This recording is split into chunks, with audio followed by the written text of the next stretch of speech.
الحواجز كلها بتشتغل على إخماد أي حركة اللي هي بدها تصير إنه تواجه. المفهوم هو مفهوم زمني وسيطرة على الزمن. له تداعيات كبيرة. أنت لما أنت بتصير تقول خلص شو بوديني على رام الله على بيت لحم، أنت بتخلق مجتمعات مختلفة. ليه لحظة أوسلو هي اللحظة المؤسسة للحاجز؟ الحواجز الطيارة اللي هي كمان إلها علاقة بعدم اليقين، هل في حاجز طيار ولا لا؟ أول مرة حدا ضوالي من قبالي جاي قلت إيش في الهدف الأساسي تبع الاستعمار هو إنك أنت ما تكون مرتاح، إنك تترك البلد. شالوا نقاش الحاجز من عنا وصدرونا نقاش سلوكنا عند الحاجز.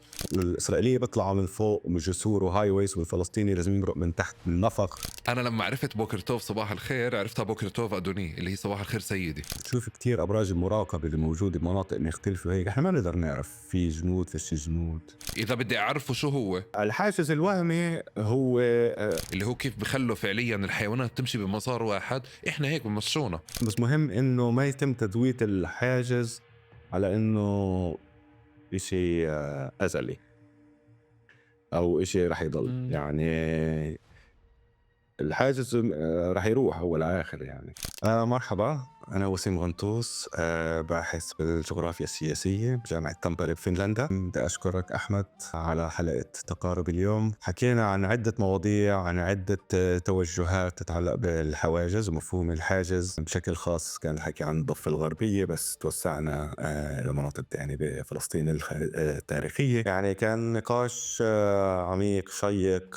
تسترت أنا بعض الأمور لأنه الحاجز طبعا يعني هو بدخل على حياة الفلسطيني قسرا له عدة تأثيرات، ومهم نحاول نفهم كيف هاي أدوات السيطرة بتشتغل علينا، وبالأساس كيف نحاول نواجهها ونتخلص منها. شكرا كتير.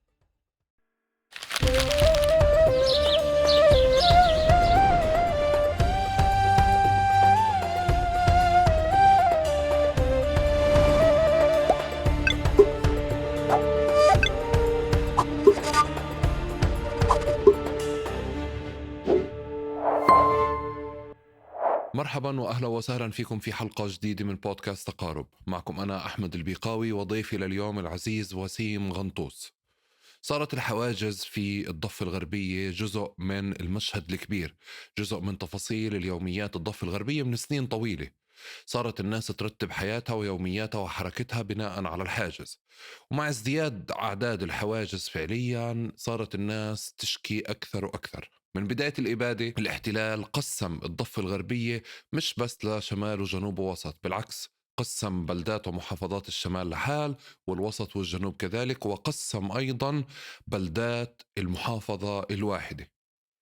اليوم الناس مع ازدياد أعداد الحواجز ل 800 ل 900 حاجز حسب التقديرات. إذا بتشوفوا التغطيات الخبرية بتلاقوا الناس قاعدة بتقول ليش يا الله في 900 حاجز، ليش في 800 حاجز. وهو فعليا سؤال مشروع جدا، لأنه الضفة الغربية كتير صغيرة وما في داعي ولا حتى دواعي أمنية لكمية الحواجز اللي موجودة في المنطقة الواحدة أو في المحافظة الواحدة. ولكن بالتأكيد هنالك غايات أخرى اليوم في حوارنا مع الباحث وسيم غنطوس رح نشوفها ضمن رؤية لأدوات السيطرة والقمع والضبط للاحتلال ككل. قبل ما نبلش بدي أشكركم مقدما على مشاركتكم معي أفكاركم، مقترحاتكم ومواضيعكم، مقترحاتكم لمواضيع الحلقات تقارب ولضيوفها. شكرا دائما، وشكرا أيضا فعليا على مشاركتكم واشتراككم في قناة اليوتيوب ومنصات البودكاست. وشكرا لكل من يدعم بودكاست تقارب على الاستمرار ويستثمر في هذا المحتوى من خلال الرابط الموجود في الوصف. وبهيك منبلش. هاي بلش يسجل. والله ولي التوفيق. والله أول أهلا وسهلا فيك. هلا فيك. قلت لي يعني لما سألتك بدك تضلك برا ولا ترجع على البلد، قلت لي هيك يعني صار في إيموجي طلعت على وجهك.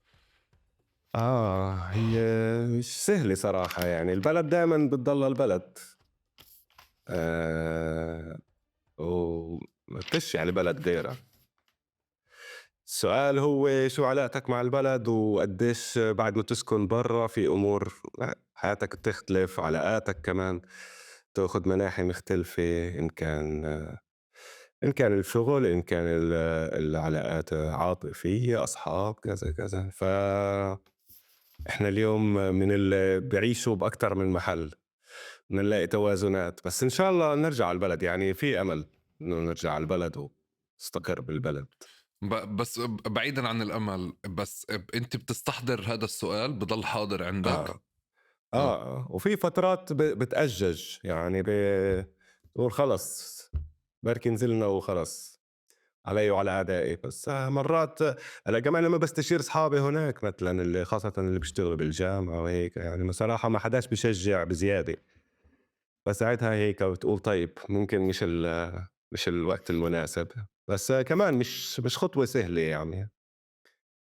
فهو كمان أنا سكنت بأكتر من محل، سكنت بالسويد 5 سنين، والّا بفنلند 5 سنين، سنة بنيويورك، فإنك يعني كل نقلة هي بتاخد طاقة وبتاخد اجتماعيات بدك تخلق علاقات وتخلق دوائر مريحة فحاليًا منيح مع إنه لاقي توازنات بين هاي الدوائر من وين ما أنا بفنلندا، بس أكيد ممكن تكون يعني أحلى وأقوى وطبيعية أكتر وكمان يعني نفسيًا، يعني إحنا من البلد، وجزء إمم، مننا تعرف إمم. في شعور بالذنب إنك ساكن برّا البلد، هذا بيراودك، وكمان أنت عايش حياتين ولا مرّة عايش بس برّا يعني أنا على الأخبار 24 ساعة، غير إنه شغلي طبعًا يعني، بس كمان بلدك، ففي عوالم متوازية اللي اتعلمنا نعيش معها. قُل لي على سيرة هاي العوالم المتوازية وإنه عايش حياتين، في شعوب تانية زينا عايشتها؟ يعني من الناس المغتربين حواليك؟ بافكّر الأغلب عايشها، ومش بس مش شرط فلسطينية، يعني فكّر أي مهاجر اللي نوعًا ما هاجر قسرًا أو على مستوى كان في مستوى من القسرية بالهجرة، إمم. إن كان ماديًا، إن كان سياسيًا، آآ في علاقة قوية مع البلد. السوريين كمان يعني بعد اللي صار بسوريا، يعني بتشوف كمان السوريين صاروا زينا نوعًا ما، يعني هسه إحنا السوريين صاروا زينا يعني لو بمفهوم معيّن إحنا اليهود الجدد، يعني حتى زي ما اليهود كانوا موزّعين وانطردوا من محل لتاني، فاليوم إحنا للأسف إمم، يعني. إمم، إمم، إمم. آمم، وقبل البلد فطبعًا وسيم وين كنت؟ قبل أنا الغُربة آسف. أنا كنت أنا وانولدت بحيفا وربيت بحيفا، إحنا الأصل من كفر برعي، من قرية مهجرة قضا صفد على الحدود مع لبنان. فعلاقتنا مع القرية هاي ومع وين تهجرنا القرية اللي على يعني بعيدة عنا 4 5 كيلومتر، اسمها الجش، وين أهلي إمم. انولدوا كلاجئين.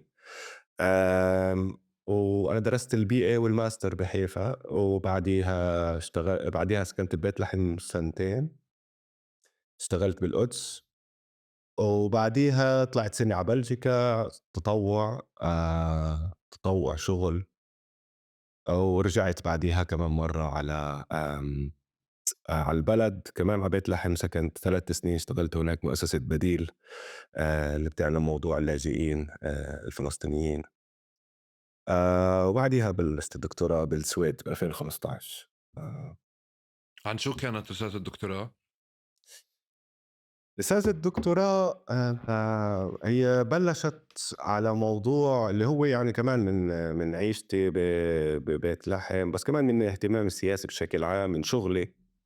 إنه كل مفهوم ما يعني الاستيطان كيف بيشتغل، والعلاقة ما بين الجيش وما بين المستوطنين وما بين أمن المستوطنات وما بين الرقابة، السيطرة.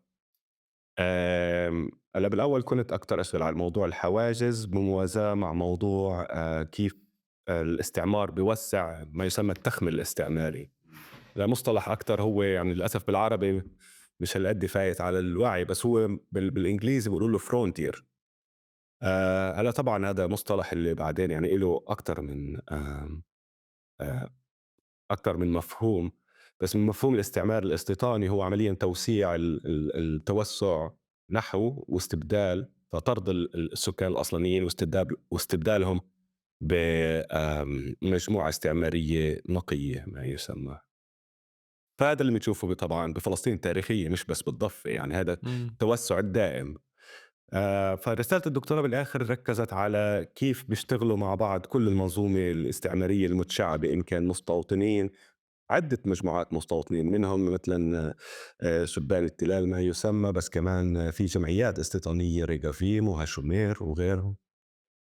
مع بعض مع أمن المستوطنات، مع الرقابة اللي موجودة اللي بيديروها المستوطنين، مراقبة آسف.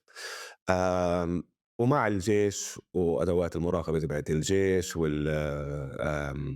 وكل الهندسة تبعة الحيّز بمناطق ريفية بالضفة الغربية بشكل أساسي بمناطق سي. فكان التركيز على 3 قرى اللي هي واحدة بجنوب الخليل سوسيا، خربت سوسيا، وبشمال الضفة بورين وكفر قدوم. إمم. آمم، بالأساس الدكتوراه كانت عن كيف بتشتغل المنظومة الاستعمارية ضمن تشعُّباتها لتوسيع التخمة الاستعماري، وطبعًا كيف الناس تتعامل مع يعني كل المنظور هو منظور الناس اللي ساكنة هناك، وبرضه كيف الناس يعني بتراوغ وبتقاوم وبتحاول تلاقي طُرق إنها تصمد بوجه هذا الزخم من العنف اليومي، الإرهاق، الحد حرية التنقل والحركة وإلى آخره. أوكي. بدي أسألك بطفولتك بنشأتك بالعلاقة مع فلسطين، إمم. هيك ضحكت عارف السؤال. شو قصتك الأولى أو القصة اللي بتستحضرها الأولى اللي عملت لك فارق وعي بالعلاقة مع فلسطين؟ بافكّرش كان في قصّة واحدة وحيدة. بافكّر كان في تراكم، يعني حتى من إحنا صغار، إحنا جيلنا اللي هو الجيل التاني أو التالت بتهلّأ للنكبة. هلأ إحنا أول شي على صعيد العيلة، يعني أنا سيدي عاش خلال الحكم العسكري، انحبس أكثر من مرّة. أنت عايش مع أهل اللي برضه ورثوا أو عاشوا كمان يعني موضوع الخوف وإنه الحيطان إلها دينين، وبتعرف كل هذا الترهيب تبع الحكم العسكري والتضييق والإفقار والحصر. فكانوا بالشمال طبعًا إذا بدك تطلع برّا القرية بحاجة لتصريح، والإذلال. ومثلًا سيدي كان يقولوا له: "أنت لازم تحكي إنك من الجيش مش من برعم، نعطيك تصريح." يرفض، مرات يضربوه. كانوا على أعياد مثلًا الفصح والّا الميلاد ييجوا يعتقلوه قبل العيد على أساس ما يعيّد مع عيلته زي وكأنه يلقنوه درس. آمم، فعلاقتي مع أجدادي من الطرفين، بس بشكل خاص بطرف أمي لإنه وعيتها أكتر. هي هاي العلاقة مع المنطقة أو مع البلد. إحنا يعني زياراتنا للبلد لا متناهية. بتاخد عدة أشكال من دفن لفرح لطرح لمخيمات. هلأ المخيمات طبعًا إلها دور ممكن مش الأكبر بس إلها دور كتير كبير، إنه إحنا جيل اللي أهالينا أسسوا حركة اسمها حركة العودة، شباب كفر برعم التقدميين بالتمانينات لمّا خلقت أنا. وإحنا كنا من الأطفال الأوائل اللي بنروح على المخيمات. كان في مخيمين بشكل خاص، واحد مخيم لل لكل الأطفال زي مخيم صيفي، على مدى أسبوع بنروح غاد كلنا بنخيم وبنعيش مع بعض، وفي فرق بنتعرف على المعالم، على التاريخ، الختاير بيحكوا لنا عن المنطقة. بالليل كمان كان يكون أمسيات ثقافية، شعرية، أفلام، مسرحيات. كتير من الأدباء والفنانين بالبلد خاصة بالداخل طبعًا لأنه نتيجة الواقع السياسي. كان في ييجوا يعملوا عروض كتير مرات مجانًا، فيعني كان يكون زي بالنسبة لنا حفلة. هذا إمم. عُرس أو تعرف زي موسم حج إلى قريتنا. وكان في مخيم عمل اللي هو لمّا كبرنا شوي أكتر، مع إنه حتى إحنا لإنه أبوي كان كتير وأمي كتير نشطا. فكنا حتى وإحنا صغار نروح على مخيمات عمل، بس بعدين صرنا إحنا الشغّيلة. فنرمم بيت، نبني حمام، نحاول بنينا مطبخ. يهدّوا كمان كتير مرات طبعًا، يعني نبني ويهدّوا، بس إنه في كتير شغلات كمان اللي ضلّت. آمم، فهدول طبعًا إلهم دور كبير بصقل الهوية العاطفة للمكان. بس ما طبعًا. بتستحضر قصة فارقة، لإنه أنتِ هاي النشأة اللي بتحكي عنها وأنا فاهم كفر برعم زيها بالضبط. إمم. يعني مش إنه أنتِ شُفت صورة والّا صار في حدث واحد، في هيك مسار لأحداث مرّيتها وعِشتها، بس دائمًا في هذا الحدث اللي بيفرق. بافكّر باعرفش إذا في حدث، بس بافكّر هو في شعور إنه بدك تعرف أكتر، إنه أنتِ مش واضحة، هويتك مشتتة. أنا مولود بحيفا، إحنا بنحكي حتى لهجتنا بتيجي شوي هارب على لبنان، فلمّا أنتِ بتحكي لهجتك بحيفا تحس إنك أنت مش من حيفا، بيضحكوا عليك. إحنا بنقولش بحر، بنقول بحر مثلًا، بنقولش عُرس، بنقول عرس. إمم. آآ فحتى يعني ففي هاي وبعدين أنتِ آمم آآ في ال ب ب السردية تبعتك عشان تعرف عادةً يعني تعرف كل حدا عنده سردية، مين أنت، منين جاي، مين علاقتك، مين علاقاتك، مين ناسك، موطنك، كذا. فإحنا دايمًا كان عندنا برعم، وكان عندنا حيفا، وكان عندنا حتى الناس اللي تهجروا برّا برعم. فيعني دايمًا كان في هذا التشتيت بافكر اللي خلّانا نبني أكتر، نحاول نراكم ونلاقي نبني صيغة مريحة اللي بتلائم حاجاتنا ونفسيتنا وسياستنا طبعًا. آمم بس يعني ما باعرف، ما في آآ لحظة عن جد فارقة اللي باقدر أقول إنه والله. هلأ طبعًا الجامعة أخدت، طلعنا من برعم يعني، مع إنه قبل الجامعة، بس إنه يعني الجامعة بشكل عام إنه أنتِ خلص بتلتقي مع كتير ناس خاصةً الطلاب الفلسطينية بالداخل منظمين، أو وقتها كانوا أكتر منظمين. آآ فكمان تتعرّف على ناس تانية، على آراء تانية، على لهجات تانية، على مواقف سياسية مختلفة. فهذا طبعًا يعني أعطى زخم، وساعتها كمان أكتر ربط، لا ربط بيرعن بالقضية بشكل عام دايمًا كان، إنما صار ياخُد إنه يعني منيح بيرعن حبيبتنا وهيك، بس خلّينا كمان إحنا في إشي أكبر اللي لازم نشبّك فيه على أساس نوصل لبرعن وغير برعن. هسا أنا متأكد إنه يومين 3 رح تضرب تلمع القصة براسك فجأة هيك تيجي لك، بس وقتها ابعت لي إذا إياها. إجت باضرب لك خلص بابعت لك فيديو. ابعت لي، لأ اتصل لي وقتها أو ابعت لي رسالة وجدتها. لأنه خلص ولك. هذه الأسئلة بفكر إنه يعني جزء كبير هيك من مساراتنا بيستصعب الإنسان يستحضرها لما بيكون في تفاصيل كتيرة. إمم. فأسهل على حدا إنه هو مش عايش تفاصيل كتير مثل ما أنت حكيت إنه من صغرك وأنت فلسطين. وأكتر ناس بس بتغلب معهم بالقصة أو الحادثة هم الناس اللي من نشأتهم مليانة في رموز فلسطينية حاضرة كتيرة. بكون شوي صعب، بس يعني مع ذلك جزء من الناس اللي راحت معك على المخيمات وكانت بكفر برعم علاقتها أو مستوى اشتباكها أو تعلقها مش طبعًا. زيك. فهذا اللي إمم. بيفرق من واحد لواحد، مش مستوى الترباية في حدث، في قصة، في أكيد. مشهد صار معك مباشر أو مع حدا تاني يعني. بس هاي بس خلص، هاي أنا اتفقنا أنا وياك. احكي خلص لي. ماشي. لأ، أنا بس بافكّر إنه لمّا تيجي فلسطين على عدة مستويات، إن كان العاطفة مع سيدي، مع النومة برّا مع سيدي، مع مم. القعدة مع سيدي، إن كان مع أبوي، مع أمي، كان هاي الflashbacks مع الشباب والصبايا، إن كان مع كأطفال نلعب وأطلع هون وضيع بالجبل وروح على العين وروح على النبعة. فبافكّر في أكتر من محل اللي هو هاي الرموز جاي على أكتر من مستوى. أوكي. مش بس على مستوى عقلاني يعني تعليمي، لأ طبعًا. وكيف فبافكّر بتحبش؟ هاي آه. تفضل تفضل كمل. لأ، فبافكّر هذا كمان بيأثّر على مستوى على قديش الالتزام لقدّام، على قديش القناعة، قديش الإنسان متوازن مع حاله. من ضمن يعني إحنا طبعًا عايشين بمنظومة اللي بتحاول تفكِّك كل شي يعني. أوكي. كيف بتحبش يتم وصفك؟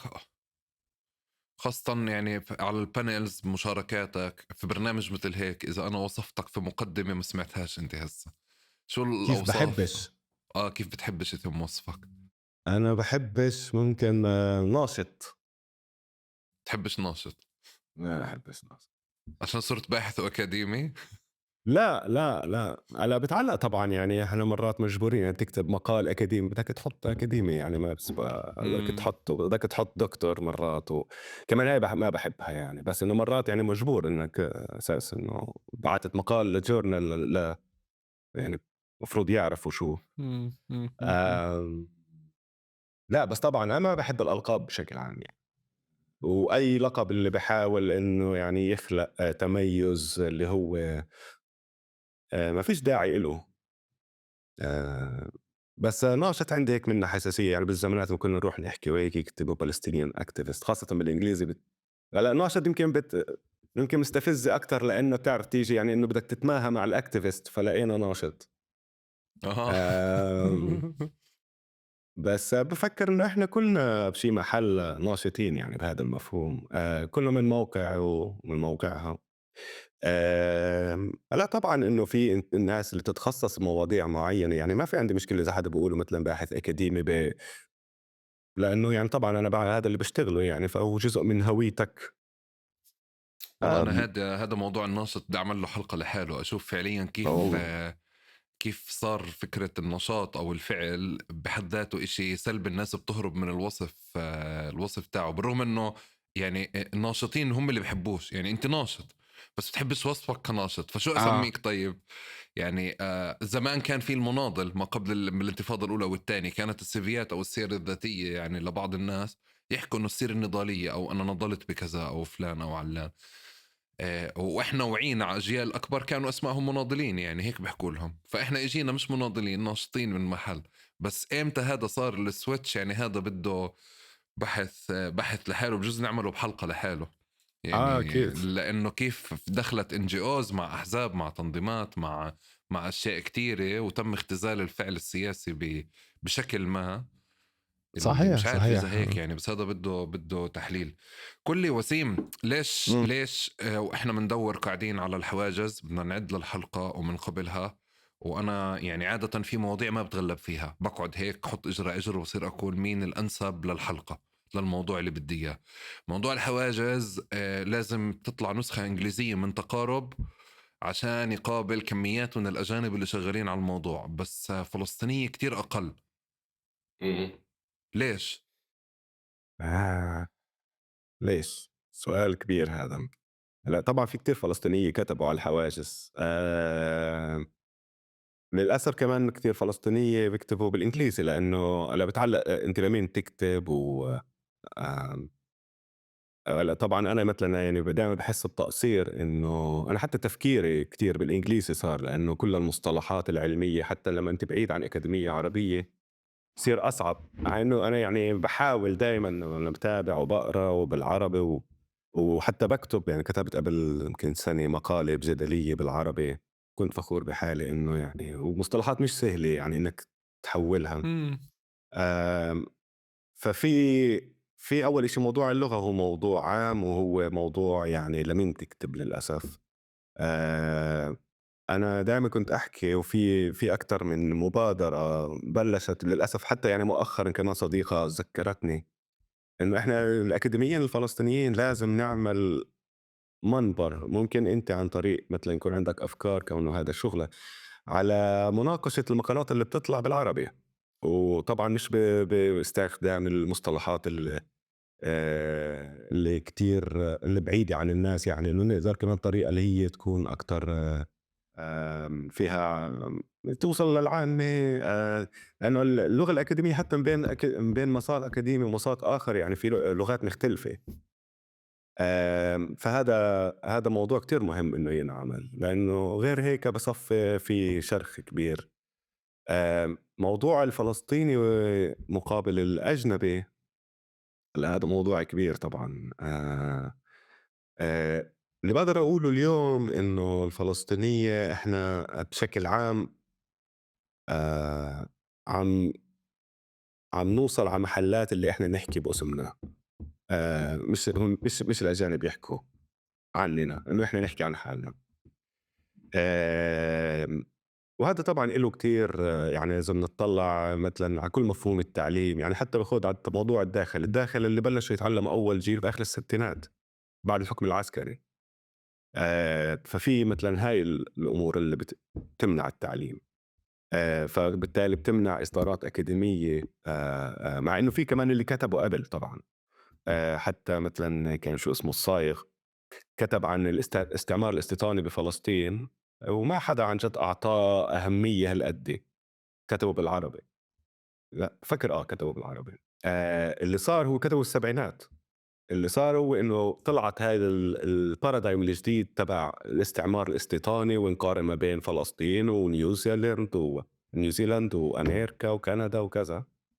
آآ فصار ساعتها يقولوا والله انكتب عنه بالسبعينات. ففي كمان هون علاقات قوى ما بين مين اللي بيحكي السردية ومين اللي بيتاخد بجدية أكاديميًا وحتى بالإعلام بشكل عام. يعني إحنا دايمًا محل إنه ندافع عن حالنا، مش محل نقدر نحكي رواية.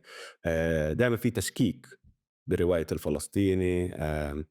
فطبعًا يعني في كتير عدة عوامل.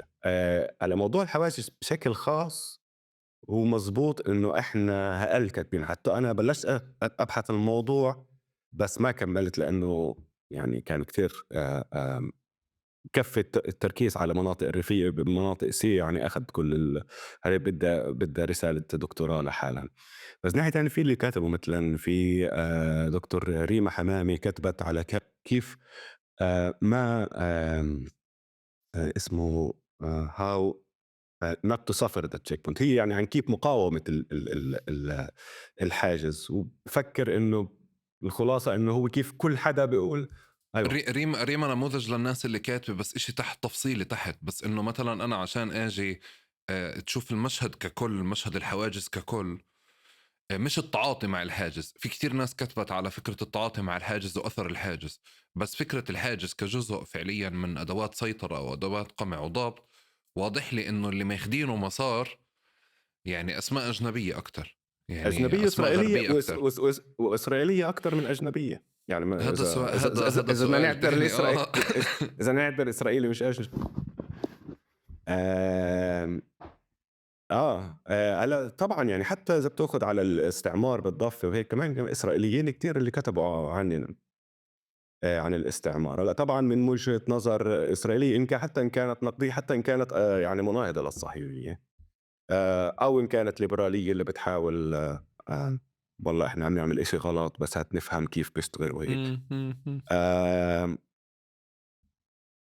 فطبعًا هذا يعني هذا له علاقة كمان يعني. بس اليوم أنا بافكر إن إحنا عم نوصل لمستوى معيّن اللي رغم كل المحدوديات والهجوم المختلف أنواعه وهجوم على الطلاب، آمم في عندنا في كوادر طلابية معرفية أكاديمية اللي عن جد عم تقدر تبرز هاي الأمور من وجهة نظر اللي هي كتير نقدية. واللي هي عم بتصير أمثلة يُحتذى بها يعني. ف وحتى اللي كانوا يكتبوا عن الحاجز الأجانب بشكل خاص البيض طبعًا، صاروا يحسّوا هذا التيار ومعنيين فقدوا إنه تميزهم. جزء منهم تعرف خاف قال لك طب ما إحنا اللي كنا نكتب عنكم. بس جزء كمان بالعكس إنه قال لك أنا يعني عن جد مبسوط هدول النقديين عن جد المعنيين حتى يغيروا الواقع. فتشابكوا كمان مع مع كوادرنا. فطبعًا يعني الموضوع مركب. صراحة أنا ما عملت البحث. آمم هلأ كمان في موضوع تاني اللي هو موضوع اللغة وموضوع قديش عندك access أو يعني مجال إنك اللغة العبرية هي بشكل أساسي. وهون بافكر كمان هذا كمان سبب ليش فلسطينية الداخل كان عندهم نوعًا ما امتياز معين على مستوى اللغة طبعًا، وعلى مستوى معرفة المجتمع الإسرائيلي والمنظومة، إنه يكتبوا عن هذا الموضوع. طبعًا أنا واحد من هدول. بس إذا بنطلّع طبعًا على تركيبة الحواجز بالضفة، وهي أكيد إشي اللي لازم ينكتب عنه أكتر يعني بشموليته وبتفاصيله.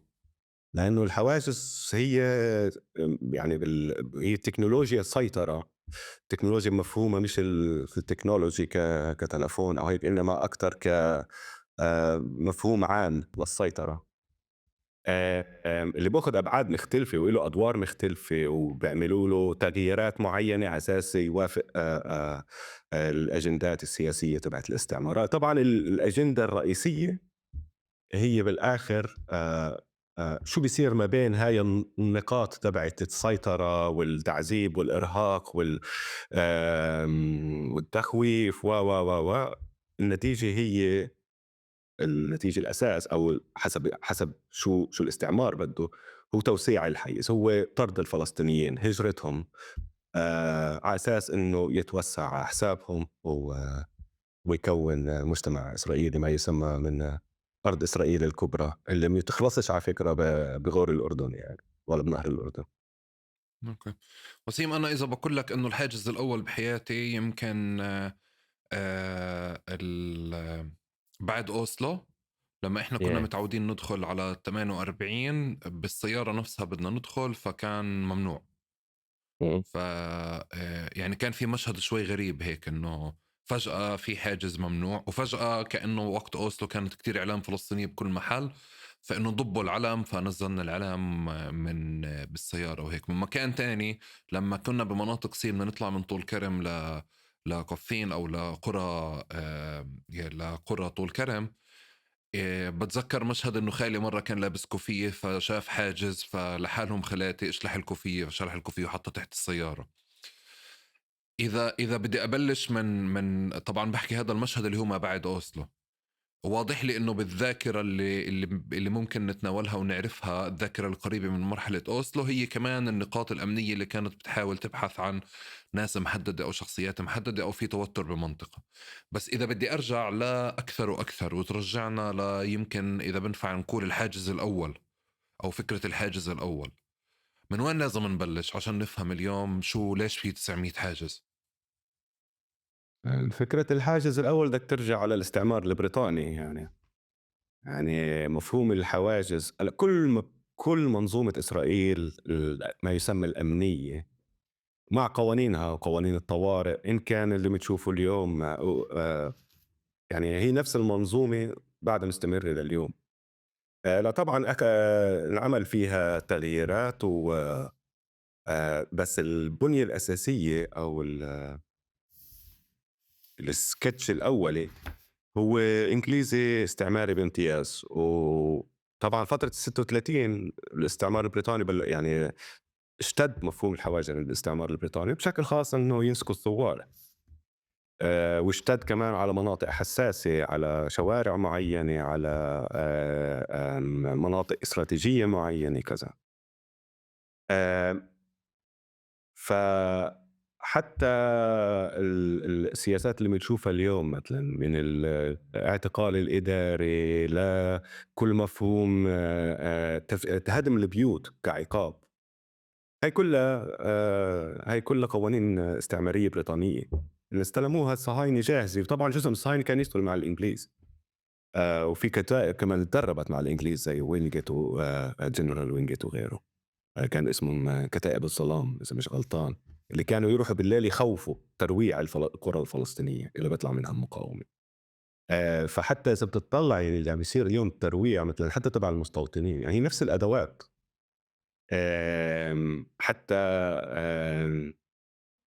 فأول إشي إذا الواحد يرجع لمفهوم الحاجز، هلأ طبعًا ومن الإنجليز هذا بيرجع كمان على مناطق تانية وبتقدر تروح على الهند وبتقدر تروح، يعني هي أداة استعمارية. لأ طبعًا من قبل الاستعمار كمان يعني إذا نطلّع على الاستعمار علاقته مع رأس المال يعني إذا بنحكي على آخر 400 500 سنة من لمّا بلشت سيطرة هيمنة ما يسمى الغرب، اللي هي أخدت مناحي مختلفة عن الإمبراطوريات اللي كانت قبل. بس معناش كتير وقت فنرجع fast forward لقطاع لليوم. الطرق. الحاجز هو طبعا يعني مناطق بال48 أول إشي بلشوا بفترة الحكم العسكري. يعني أغلب هاي الأدوات وتقنيات السيطرة والضبط بلشت على أهل ال48 الحكم العسكري. الحكم العسكري كان فترة اللي فيها إسرائيل طورت ودربت ووسعت كل الأدوات اللي ورثتها من الاستعمار الإنجليزي. فمفهوم السيطرة أنت تروح وتورجي بطاقتك ويعرفوا مين أنت، وإذا عليك علامة سؤال ما يسمى، وإذا لازم يبعتوك على استجواب، وإذا يرفضوا حريتك إنك تتنقل وتروح تشتغل. فهذا بلش بين 48 ل 66 إسرائيليا يعني، وبعدين انتقل للضفة يعني. وحتى كمان مفهوم المخطرة وبعدين صار روابط القرى مثلا كمان كان في منها نموذج مشابه بالداخل. آه، ففي عنا تاريخ من الحواجز، وطبعا باخذ اشكال مختلفه. فاليوم اذا بنطلع على الحواجز، الحواجز كمان هي زي ما انا قلت هي ادوات قمع وسيطره وضبط وكذا، بس كمان هي متعلقه باهداف سياسيه. يعني مثلا فتره بيقيموا لك كم من حاجز، لانه اسرائيل كمان معنيه مرات معينه نتيجه اسباب اقتصاديه من ايضا عن الرخيصه فلسطينيه، فممكن يسهلوا. هذا زي كان مرحلة ما بعد الانتفاضة الثانية، يعني هي اللي هو كمان تخفيف أداة. الحواجز تدريجيا آه. بالتزامن مع فتح العمل في الداخل. هسه هذا الحواجز، أنا امبارح كنت بتناقش مع أصحاب، حكيت لهم في عنا وزملاء بالشغل، إذا حكيت لهم إنه في عندي اليوم البودكاست، فبقول لهم في مصطلح اللي يستعمل بالأدبيات اللي خاصة بالقمع والسيطرة والاستعمار وغيرها اسمه pacification بالإنجليزي. هلا شو معنى، شو ترجمتها بالعربي؟ قعدنا نفكر مع بعض، فوصلنا بالآخر إنه هي إخماد، إنه هي مفهوم معين. الحواجز كلها بتشتغل على إخماد أي حركة اللي هي بدها تصير إنه تواجه إسرائيل. فجزء منها هي تفكيك المجتمع الفلسطيني. هلا إحنا اليوم بدك تروح من بين رام الله وبيت لحم، هلا طبعا بيختلف من فترة لفترة وكذا، بس بشكل عام مفهوم زي كمان الله يرحمه الأسير وليد دقة كتب إنه الحاجز هو مش يعني مش سيطرة. يعني إحنا نفهمه بمفهوم زمني، إنه قديش وقت بده ياخدني. يعني بالآخر هال 50 كيلومتر و 60 كيلومتر يعني على بسكليت ممكن تعملها بساعة وساعتين. المفهوم هو مفهوم زمني وسيطرة على الزمن.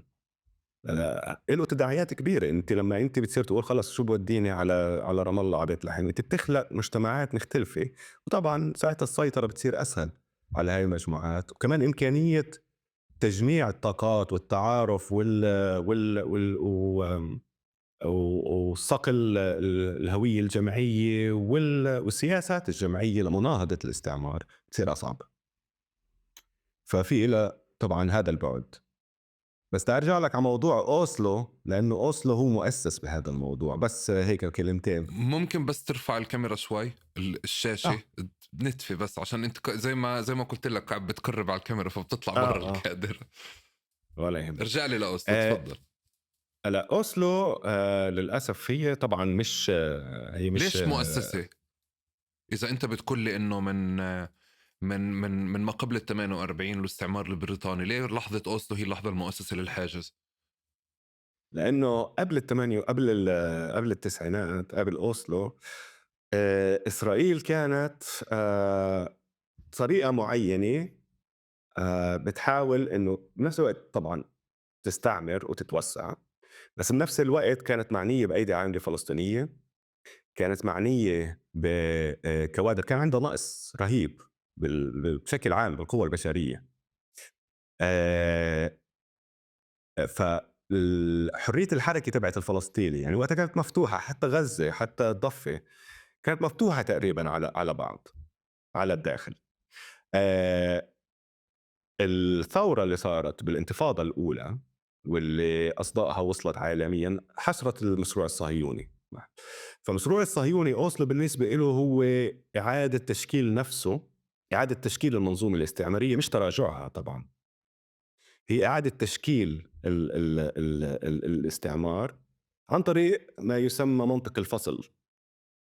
فمن وقتها بلشت الحصر يتم بكثافة أكثر. طبعا مفهوم الحصر هو أساسي بالعقلية الصهيونية أو الفصل، إنما تجسيده بزخم أكبر وبسرعة أكبر وكمنظومة كاملة متكاملة أخذ هذا التحول بالتسعينات وقت أوسلو. لو وقت أوسلو كمان إسرائيل شو ربحت؟ ربحت قالت إحنا كقوة بالعالم طبعًا أنتِ قوة محتلة لازم ندير بالك على المفروض على أساس يعني الشعوب المحتلة تقدّم لها خدمات، تقدّم كذا، كذا. هلأ إسرائيل قالته إنه ساعتها إذا بتخلق منظمة واللي هي موالية طبعًا لإن هي تحكم الفلسطينية خدماتيًا، اجتماعيًا، كذا، كذا، كذا.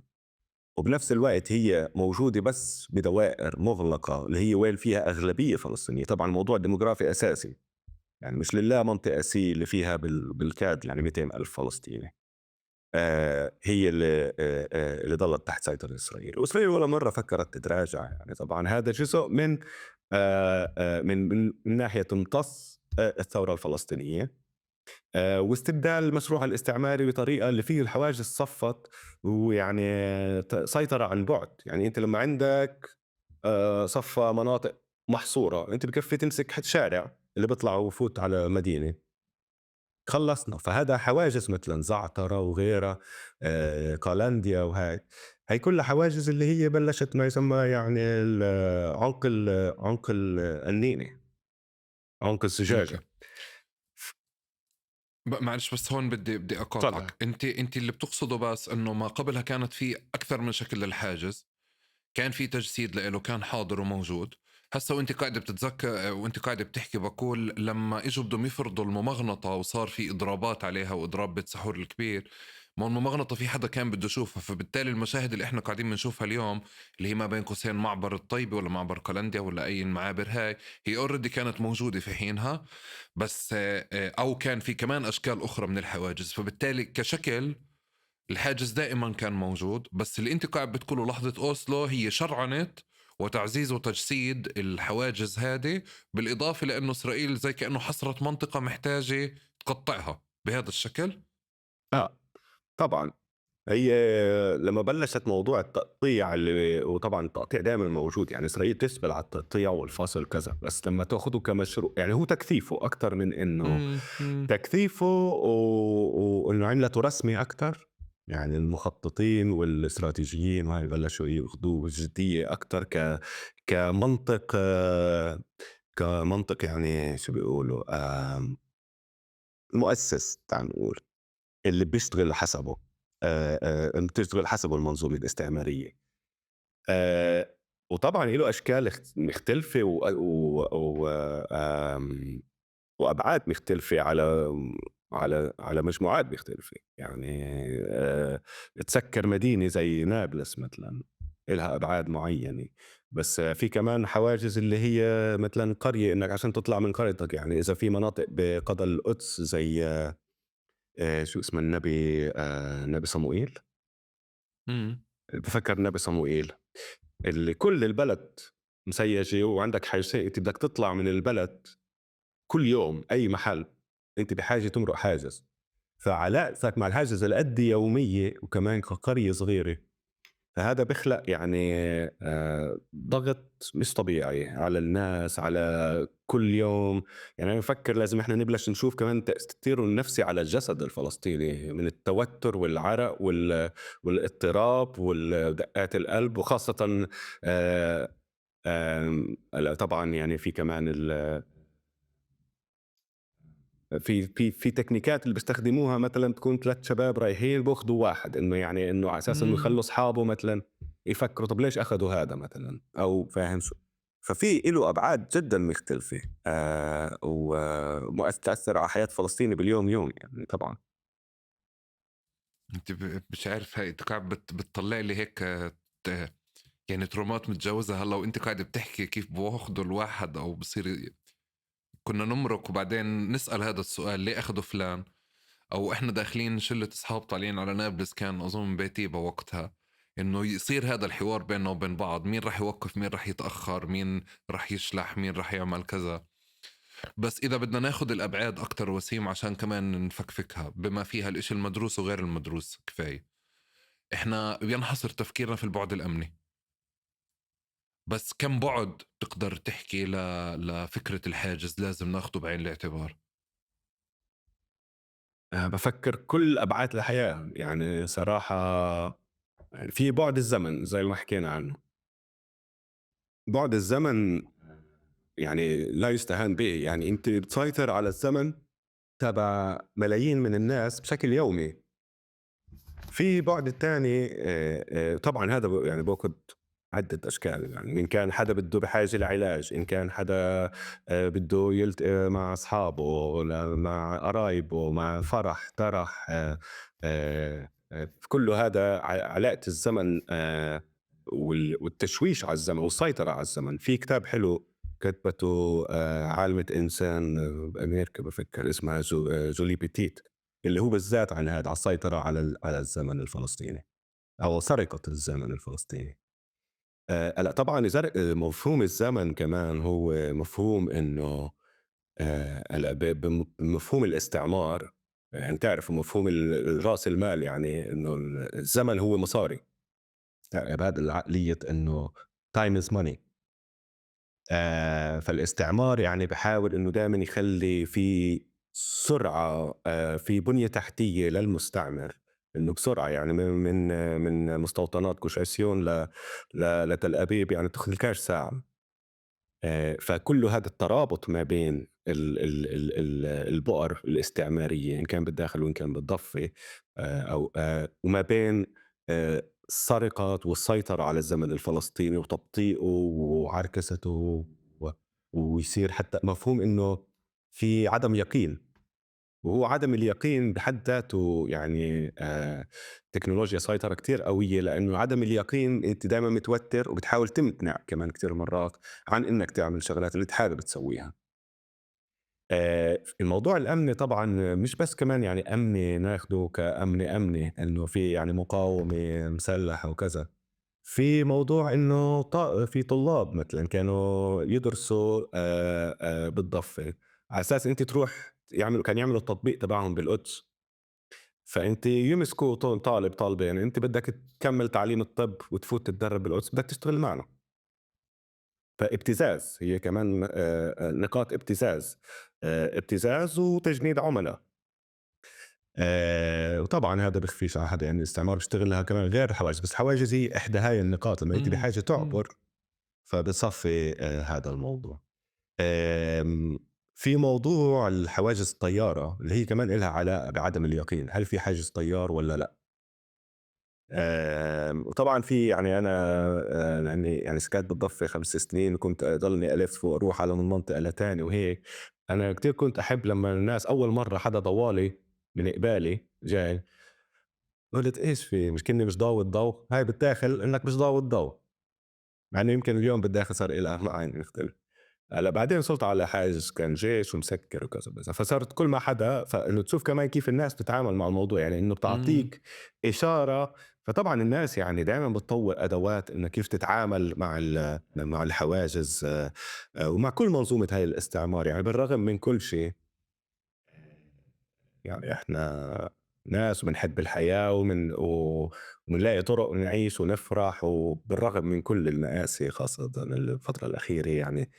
آمم وطبعًا هاي جزء من إنك السعادة وإن الحياة تكمّل، هي كمان جزء من المقاومة، إنه ما تخلّي شي محل. هلأ طبعًا الموضوع مش سهل وما عم باقول أنا يعني بس إنه هات بشكل رومانسي وإنه سعادة لأ طبعًا يعني، بس الناس كمان بتلاقي طُرق اللي تتغلّب على اللي إحنا عايشينه. تفضّل. طَب عشان ما نروحش باتجاه إشي رومانسي، ب ب باحارب الرومانسية إلى حدٍ ما، أنا في تقارب، بس في الفقرة الأولى باخلّيها. بس بالسياق اللي أنتِ بتقوله أنا باشوف كمان الإسرائيلية بكل ما أنتِ تيجي تتماهى أو تتعوّد أو تلاقي آلية للتعامل مع الحاجز، بيلاقي طريقة جديدة يكسر لك إياه. منها إذا بدي أرجع على عامل الزمن، إنك أنت اليوم ما بتقدر تعرف مشوار من طول كرم لرام الله وين تطلع من طول كرم عشان تكون بشغلك برام الله، ما بتقدر تعرف. إمم. لأ. فالوقت عبارة عن شيء مفتوح بالكامل. أنت إذا صديق أنت وياه متواعد أو حدا بالشغل بس بعت لك رسالة على إنه أنا معلش على الحاجز، انتهى الحوار خلص، تنساه، أنت بتشطبه من يومياتك.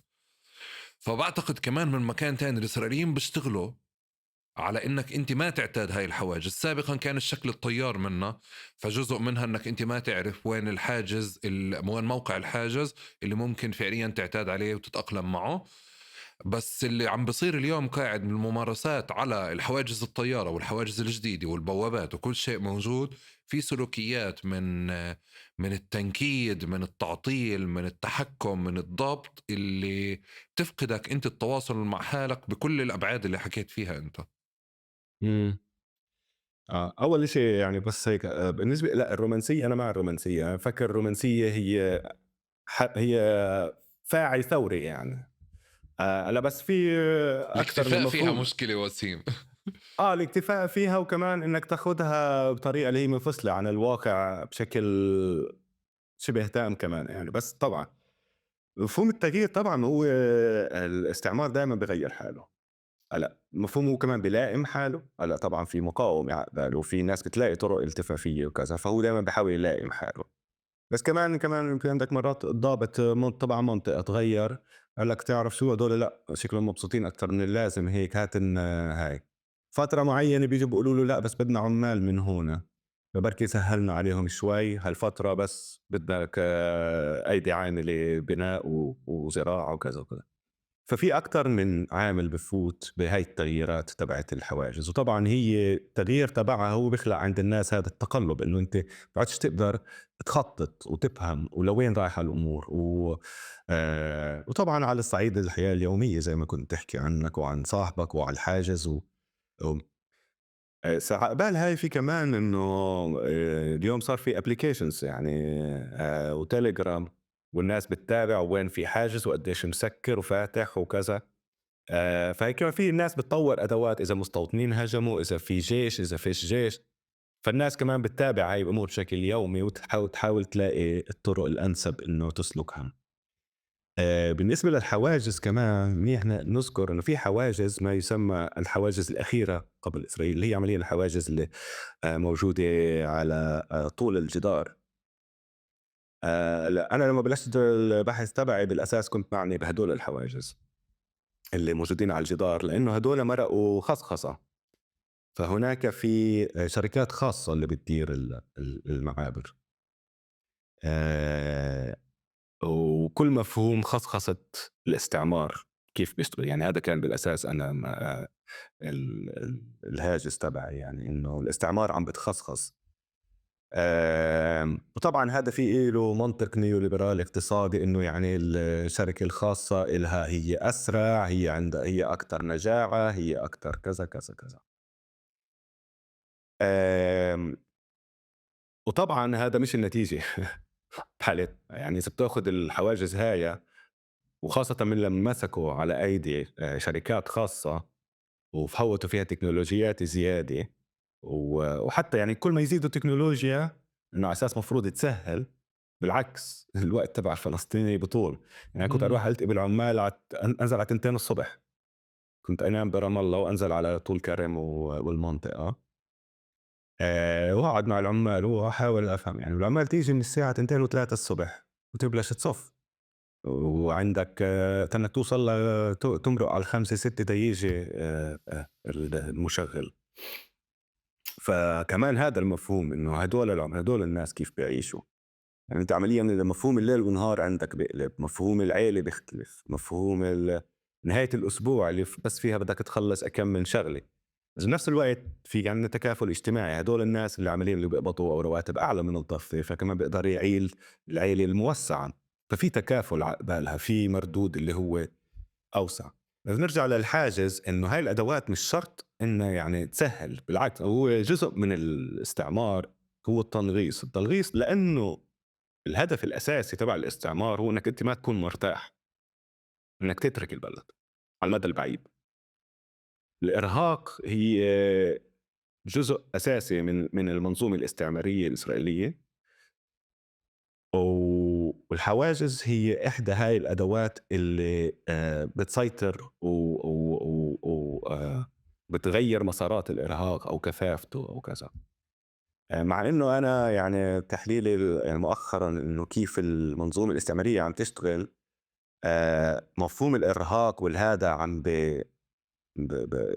تعال نقول عم ببوطة عم بنخفض وعقباله عم بطلع منظومة اللي هي فاشية أكتر اللي هي مباشرة أكتر اللي هي أكتر حدة اللي هي أكتر سرعة. يعني في تكثيف ومفهوم السرعة، وأنا وزميلي كتبنا مقال عنه إنه خاصة هاي السرعة بإنك تحسم مفهوم الحسم. يعني تاخذ سموتريتش شو بيحكي؟ عنده خطة الحسم. خلص بدناش نضلنا شوي شوي نتوسع ونرهق وبعد هدول وطردنا تجمع هو تجمع هذا، خلص بدنا نحسم، بدنا ناخدها كلها، بدنا نسكر التخم الاستعماري على مؤقتا لا نهر الأردن. بس مش هذا مش ما بيعني إنه هاي منظومة الإرهاق مش شغالة، بعدها لسه شغالة يعني، وعلى ممكن تأججت نوعًا ما أو ممكن تفاقمت. بس في عقبالها أنا شايف كمان بالسنين الجاية رح ييجي هو هذا التكثيف الاستعماري اللي هو أكتر مباشرةً وأكتر عنفًا، وبيستخدم أقل أدوات إرهاق إنما أكتر توجيع، إيلام. اوكي. وسيم من ناحية تاني في كمان الحاجز له دور بترويض المستعمر، ترويضنا. ف بمرحلة ما كانت أشكال الحواجز، يعني إذا بدي أرجع ما قبل أوسلو، كان إنه على باب كل قرية في جب جيش بكون قاعد بوقف على مزاجه الحدا الرايح والجاي. وبعد فترة حتى الجبات بتتكرر، يعني الناس تصير تعرف الجنود. جزء من السلوك كان إنه ما حدا يكشر، بتسمه أغنية شغالة ما حدا تشغلش أغنية وطنية وكذا بتمرق أسرع. وكنت أنتبه إنه هذا السلوك يعني بمرحلة كنا بسيارة مرة عباب بقرية، والجندي قال رح ترجع أنت بعد ساعة؟ قال له قال له جيب معك علكة، يعني طلب من الحدا إنه أنتوا راجعين جيبوا لي غراض معك وكذا كذا. فبحاول أقول إنه في علاقة بتصير، او في وجهة نظر كمان وادعاء انه اذا انت من ناحيتنا ضحكت على الحاجز تمرق اسهل، ومن مكان تاني في الادعاء او التفكير تبع انه لا انت هو معمول عشان هيك وانت لازم تتحدى، لازم تكشر، مش لازم تعمل، لازم تدخل بتحدي، لازم تعمل هذا الاشي. على الجهتين انت مش رح تمرق يعني اليوم. إمم. فبالجنان هذا اللي موجود، انا عم بحكي على مراحل سابقة، انك انت تكون آه. مؤدب ولا لابس منيح ولا مهندم ولا مرتب شعراتك ولا بتحكي انجليزي بفرقش كتير. هذا سابقا كان في مرحلة بفرق على الحواجز. إمم. بس الحاجز بدور الترويض تحديدا، كيف ممكن اقراه؟ هلأ هي زي كيف الناس بشكل عام تتعامل مع مفهوم السيطرة، يعني ما بيختلف. إنه خُد أي منظومة سيطرة، أي مفهوم قوة أو power اللي هو كيف تتعاطى معاه أنت. مش دايمًا الصِّدامية هي إحدى الطُرق. التكيُّف نسبةً ل ظروف بتشوفها مرات ملائمة ممكن تساعدك، ممكن لأ. آمم في هلأ في أمثلة كتير وتعلّق أنو حاجز كمان. أنا ما باقول يعني أنا صراحة الناس عندها يعني إحنا بافكّر الأساس تبعنا هو إنه تعوّدنا نكون مرنين بمفهوم معيّن عشان نقدر نعيش هاي الظروف. يعني إذا أنت كل مرّة بدك تفوت راسك بالحيط وشو اسمه وتحط قناية وطنية وتسب عليه وهيك، ما هي كمان يعني ممكن هلا طبعًا كل حدا واختياراته، بس حتى لو اتكيّفت معه مش معناته قبوله. ممكن إنه أنا بافكّر إنه بالعكس إنه إحنا بنتلوّن بهذا المفهوم. هذا يمكن ممكن تكون إحدى الأدوات اللي فيها إنك تتلوّن، ممكن يكون إشي إيجابي إنك تتماهى مرات مع موقف، خاصةً إنه أنت مش جاي على حساب أمور وطنية كبيرة وكذا. هلأ نفسيًا طبعًا بيأثّر عليك، يعني إذا أنت ضحكت لجندي بتتضايق بعديها أو أغلب الناس ما بعرف.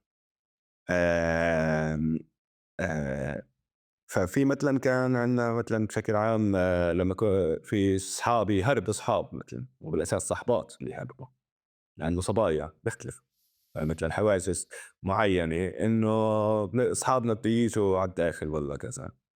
آآ، طبعًا يعني تكون صبية وتكون وإذا سيجارة بإيدها أحسن.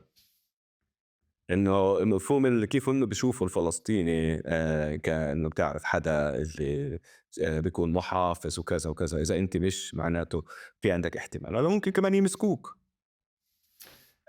ما بافكّر إنه إحنا لازم يكون عندنا قوانين واضحة لكيف الشق الفرد، خاصةً إذا أنت مثلًا مرتك مخلفة ومستعجل وبدك هاي يعني تروح تشوفها بالمستشفى مثلًا. يعني ما حدا بيجي بيقول لك أنت ضحكت للجندي والّا عملت له هيك بإيدك سلّمت يعني والّا لإنه آآ بس بنفس الوقت أنا بافكّر إنه مفهوم الحاجز كلّه هذا لازم يكون له تصدُّر، ولازم نكون واعيين لهذا الموضوع كجماعة كمان مش بس كأفراد، يعني هو جماعة هي الإشي القوة الأمثل اللي المفروض إنها تواجه مفهوم الحاجز، إن كان الحاجز الموجود آمم عقبال القرية أو كمنظومة أشمل اللي بتحاول تحد من علاقاتنا، من اقتصادنا، من عدة أمور يعني حياتية يومية. هلا انا ما كنتش يعني بروح باتجاه انه اناقشنا احنا او اناقش الحدا اللي واقف على الحاجز، لاني بعتقد انه كل مره الواحد بكون بمزاجه بنفسيه وبشيء ولازم يجرب كل الاساليب عشان يسلك اموره، لانه هذا امر واقع يعني بشكل او باخر. بس كان بلفتني كتير وبتعرف احنا قاعدين بنحكي على السيطرة عموما، بس لما بحكي على الحاجز يعني هي بالنسبة لي الضفة عبارة عن سجن كبير وحواجز، يعني سجون صغيرة يعني. فإذا بدي أطلع على السجن اللي هو ما بين قوسين حاجز كولنديا أو معبر كولنديا، يعني حاجز كولنديا، بتعرف الطوش اللي بتصير على السوشيال ميديا او الناس كيف بتسب على بعض على فكرة انه في سيارة طلعت فوق سيارة وفي مش عارف، وبعدين تطلع لافتات خليك زلمة محترم فلسطيني محترم رافع راسك وخليك على الدور واقف. اوكي، وما بين انه من ناحية تانية السلوك الطبيعي تبع البني ادمين هم انهم ينجنوا، يعني هذا الحاجز معمول عشان يجننك. الطبيعي تبعك انك انت تنجن وتغامر وتطلع فوق حدا تاني وتعمل مشكلة وتضرب حالك يعني هيك. الآن كيف أنت بتتوقع أنه كيف بتصير الدعوات كمان للتماهي مع الحالة هاي؟ أنا بعتقد يعني وبسألك السؤال وبفكر من محل أنه الإسرائيليين زي شالوا نقاش الحاجز من عنا وصدرونا نقاش سلوكنا عند الحاجز، ومن هون بلشت أشوفها من مكان الترويض أكتر على الصورة الأكبر. إنه أنا علاقتي مع الإسرائيلي فعليا هي ما عادش النقاش نقاش أضحك له ولا ما أضحك له، بحكي عبري ولا ما بحكي عبري، مشغل أغنية ولا لا، حاطط علم أو لا. لا، النقاش سلوكي أنا بيني وبينك لما إحنا واقفين على الحاجز، قديش إحنا لازم نكون محترمين ولطيفين ونوقف على كيو ما بين قوسين زي كأنه بلد أوروبي هيك. آه. هي إحدى المعضلات الأساسية والأخلاقية اللي هلأ بشكل عام ما هو دايمًا في تراتبية بيخلقها الاستعمار، وبشكل عام أي أداة سيطرة اللي بتحط المستضعفين ضد بعض. وهيك طبعًا هي يعني بتتنصل بتخلّي وكمان بتحط أقل طاقة بإنه السيطرة، بتخلّي إنه خلّيهم يختزلوا بعض المفهوم ما يعلقوا ببعض. فطبعًا في ترويض معيّن، لإنه الترويض كمان بتقول لك اللي بيروّض يعني أخلاقيًا المروّض كمان، بس أوكي أنا مروّض بس أنا يعني مهتم إنه الكل يمرق، أنا ما بدي آخُد دور حدا، فأنا بافكّر طريقة جمعية.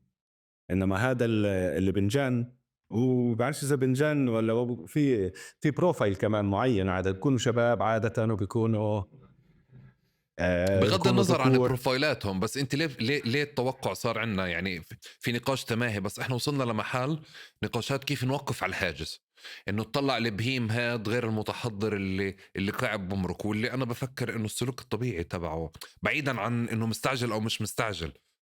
أ لأ أنا بافكّر إنه ما في طلعة منه هذا المأزق غير بهدم الحاجز، يعني ما في مجال خاصةً إنه هذا كمان على فترة طويلة، فيعني كل ما بيمتد هذا الموضوع خاصةً الناس المجبورة تمرق من الحاجز.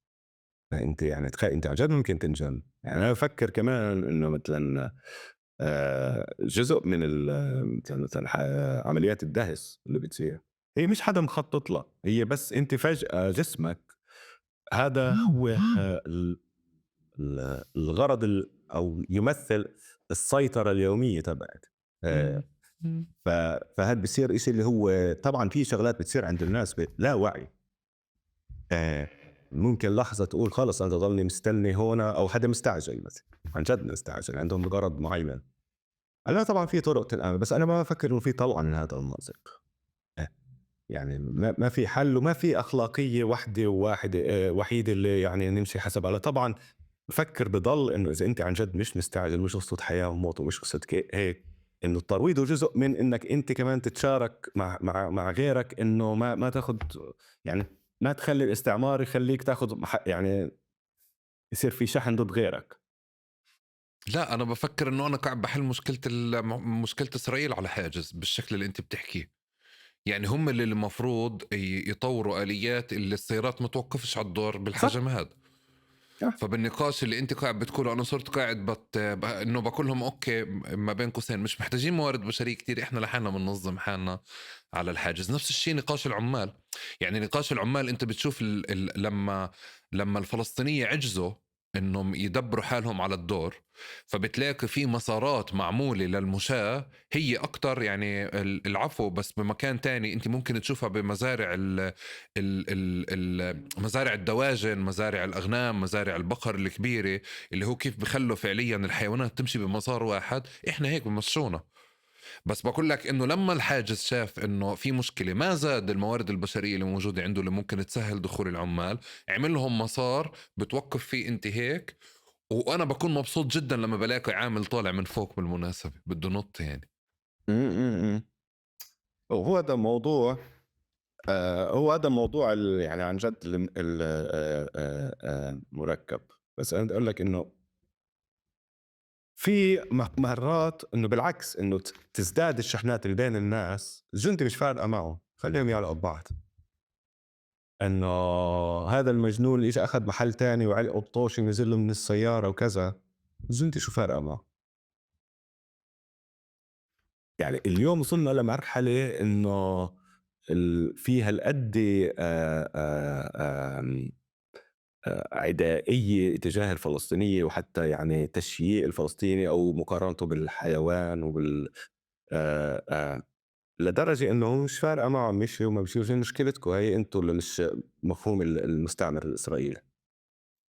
فما بفكر إنه هاي الحلول الجنون الفردي ممكن يغير المنظومة. وأنت بتتغير المنظومة كان في مثلًا وكل حاجز طبعًا إله خصوصيته.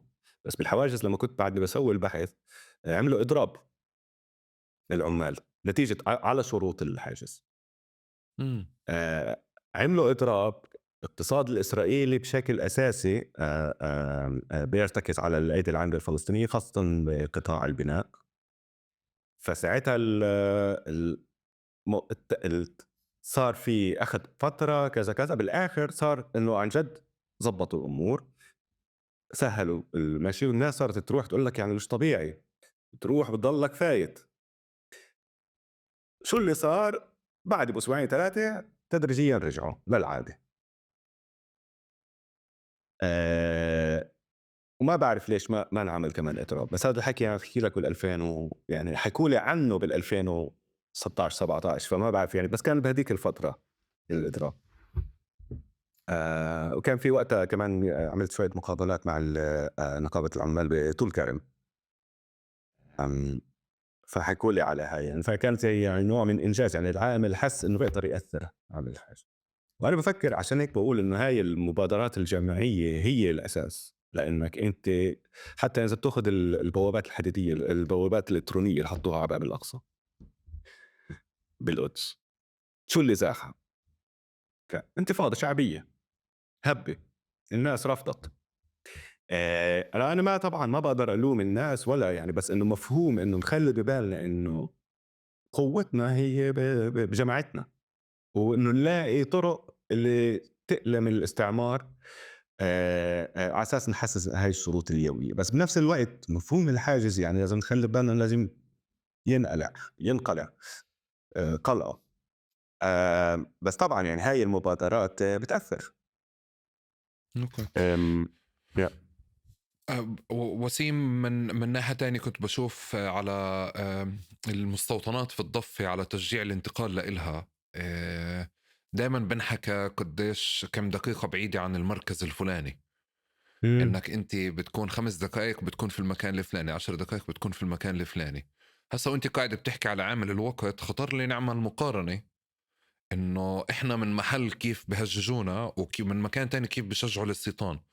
إذا بعامل الوقت أنت قاعد بتقول لي إنه ممكن يتحرك من مستوطنة قرب رام الله لمستوطنة قرب طول كرم ب40 دقيقة، أنا ممكن أقعد 3 ساعات أو 4 ساعات أو 5 ساعات.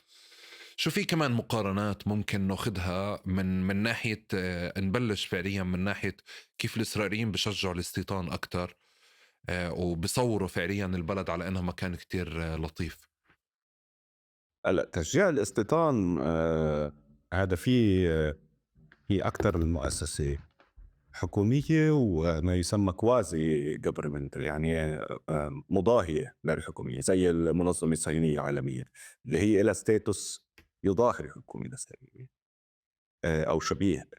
آم، هلا هدول يعني المصاري، الوقت، التفكير، كيف يشجعوا الاستعمار من قبل 48 طبعا، ومواردهم على عالمية، مش حتى محصورة.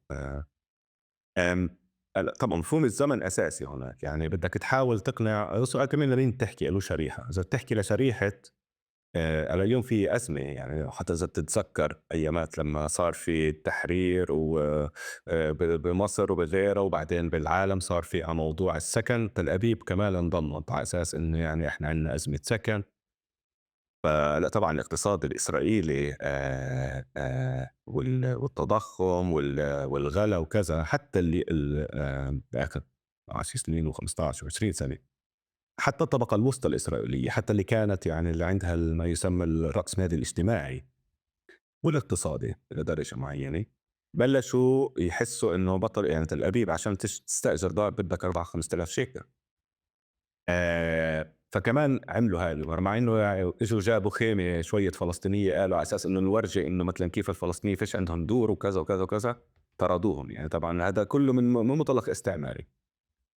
بس هاي الشريحة عشان يتم استهدافها، مفهوم السرعة أساسي. هدول الناس اللي بيشتغلوا بقطاعات اللي هي فايتين بالمنظومة الاقتصادية الإسرائيلية، ممكن كمان يكونوا من روادها، ناس بتشتغل قطاع الهاي-تك، ناس بتشتغل قطاع الخدمات، أطباء، كذا، كذا، كذا. business، قطاع التجارة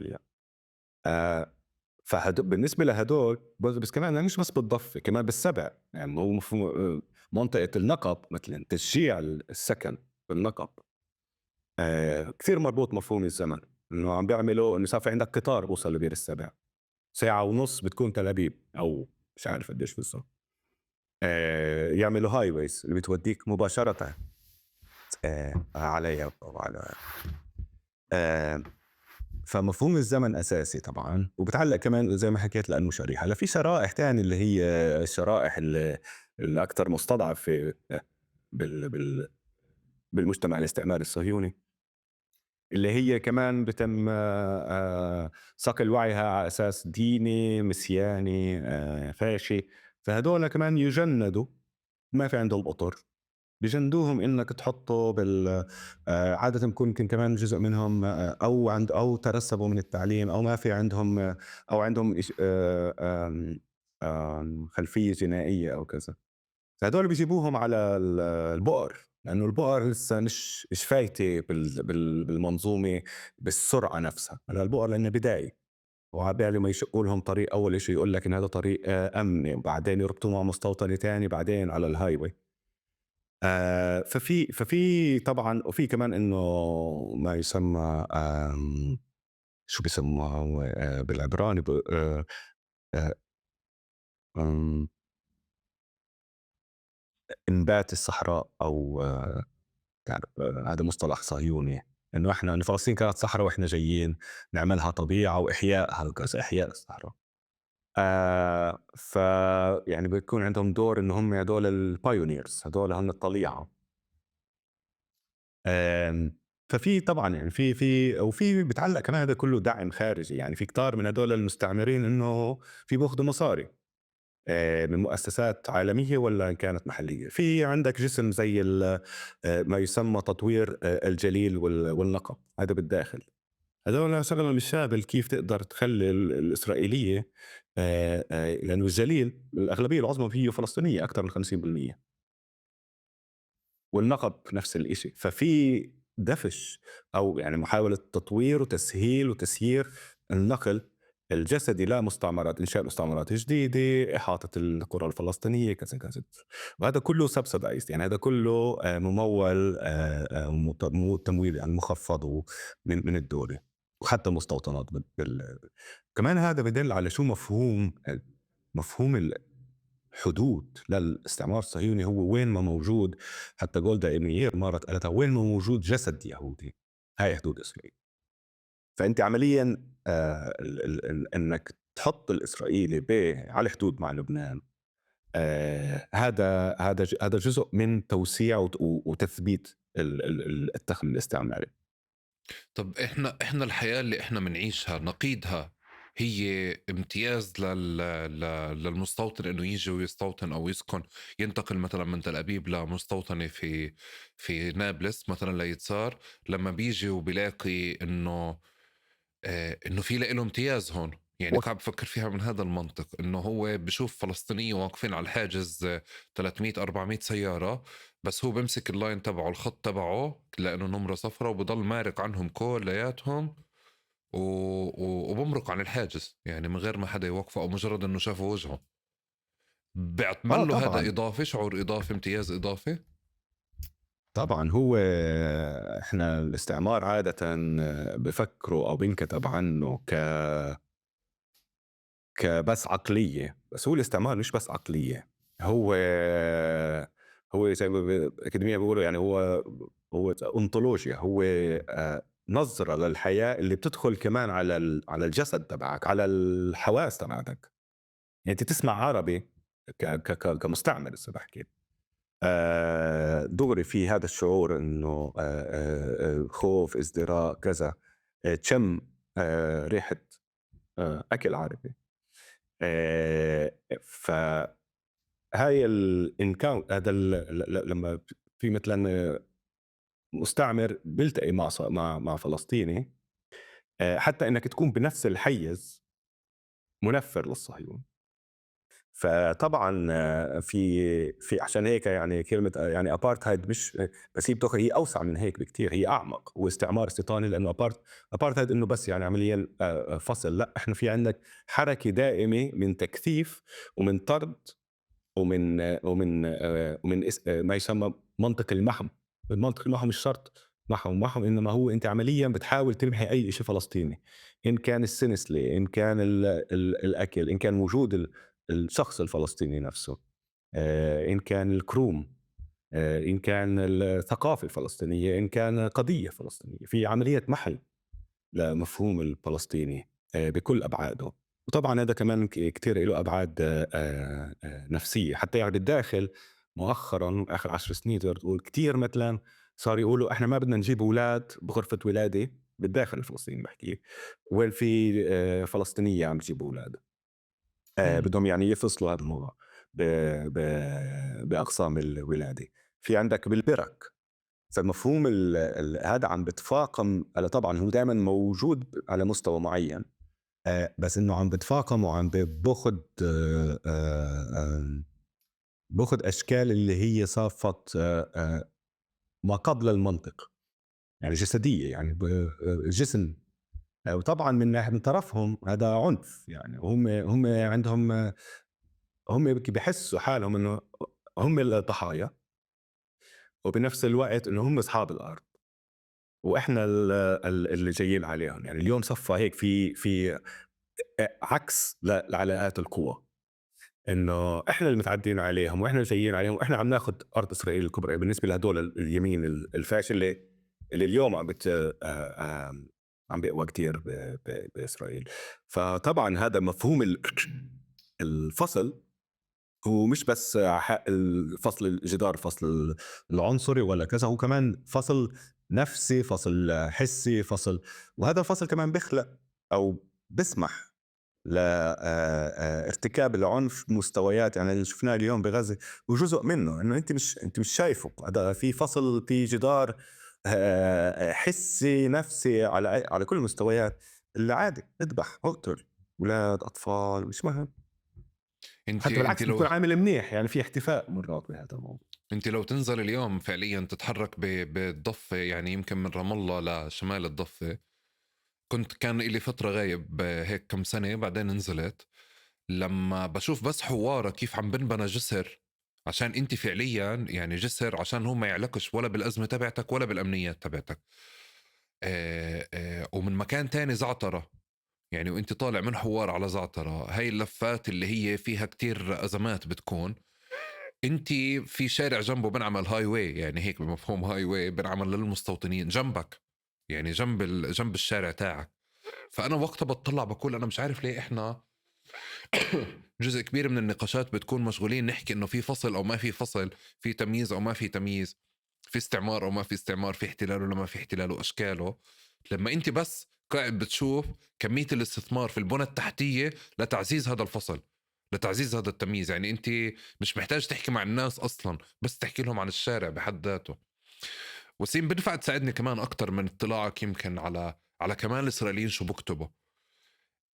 هذه الظروف القمعية اللي إحنا منعيشها مرة تانية، يعني سواء على مستوى أدوات السيطرة أو غيرها، كيف تتمثل لإلهم كامتياز مشجع؟ آمم، يعني هذا اللي كنت بس التسهيل الكبري أو الجسر أو الهاد غير عامل الوقت، على عامل نفسي. ومعلش عم بطلع عليها كمان هلا من مكان تاني، إنه أنت بتحكي قاعد على اليمين الفاشي المتطرف، كل هذه الأوصاف، في وقت إنه في حالة من المشاهد اللي موجودة في غزة اللي ما بعد وقف إطلاق النار، وفي كتلة بشرية هدول بوجعوا راسك كدولة احتلال. ممكن مع زيادة أعداد الحواجز والعمليات والجراف اللي بتدخل تحفر شارع في طول كرم ملوش أي معنى، بس هاي الصور وهاي الفيديوهات والمستوطنين أو هاي الكتل من المستوطنين لما تشوف هذه المناظر بتشعر بطمأنينة أو بتشعر بأريحية، ما بتشعر برواق ما مقابل المشاهد اللي ممكن تستفزها من غزة. إمم، هون أنت هيك فتحت لنا أكتر من جبهة. آآ هلأ طبعًا مفهوم البُنى التحتية والفصل هو طبعًا غاد يعني بياخُد شكل جدًا جَلي، يعني كل المحاولات إنّك تبني آآ بُنى تحتية متوازية، واحدة للمستعمر وواحدة للفلسطيني، وطبعًا للفلسطيني يعني هي ما بين أرض يعني هي طُرق اللي مش نافعة، ما في عندها صيانة، عادةً بتكون من تحت. في ايال وايزمان كتب بكتابه انه عمليا انه هي اسمه هولو لاند، يعني ارض جوفاء، انه كيف عملوا الاسرائيليه بيطلعوا من فوق من جسور وهاي ويز، والفلسطيني لازم يمرق من تحت النفق، وهذا النفق يمكن تسكره. مره فالتحكم كمان باخذ بعد اللي هو اكثر عمودي. طبعا يعني هذا اساسي، بس هو هذا ليش انعمل؟ لانه شارع حواره صار في عليها عمليات او ضرب احجار أو. هلا شو بفكر الإسرائيلي؟ الإسرائيلي ما بفكر بحلول سياسية، بفكر حلول تكنولوجية، حلول بنى تحتية، حلول القناعة إنه هاي الأرض إله، وإنه بده يستعمرها كلها، وإنه بده يضله يمتص ثرواتها ويستغل الناس الموجودين حاليا بالنسبة له، لأنه أنت بتستغل ناس، تستغل عمال، تستغل أيدي عاملة لحد ما تلاقي لهم بديل. فهو دايمًا بيفكّر بما يسمى حل الأزمة من فوق، مش مش بجوهرها. وطبعًا هذا يعني مربوط بنسيجه الاستعمارية، بالعقليات الاستعمارية والاقتصادية. يعني الاحتلال مربح لإسرائيل، الاحتلال ما كانش مربح فترات معيّنة، صار مربح. صار مربح بشكل أساسي نتيجة غير طبعًا كل المصاري اللي بتيجي من أمريكا ومن العالم ومن الأثرياء وكذا، ومن أوروبا ومن شراكات تعليمية، بس لإنه بالأساس نتيجة تفوقه ما يسمى التكنولوجي، وإنتاج إنتاج سلاح وأدوات سيطرة. وأدوات سيطرة هون وسلاح زي ما حكينا قبل، أو أدوات الإخماد اللي هي pacification، هي تاخد أكتر من شكل، ما بين تكنيكات كيف الشرطة تفرق متظاهرين لكيف تغتال، تستعمل AI تغتال حدا، لكيف تتنصت، لكيف تراقب حركة، لكيف تبني فصل، لكيف تحط حاجز. لا لا لا. ففي هذا الموضوع فمربح للاحتلال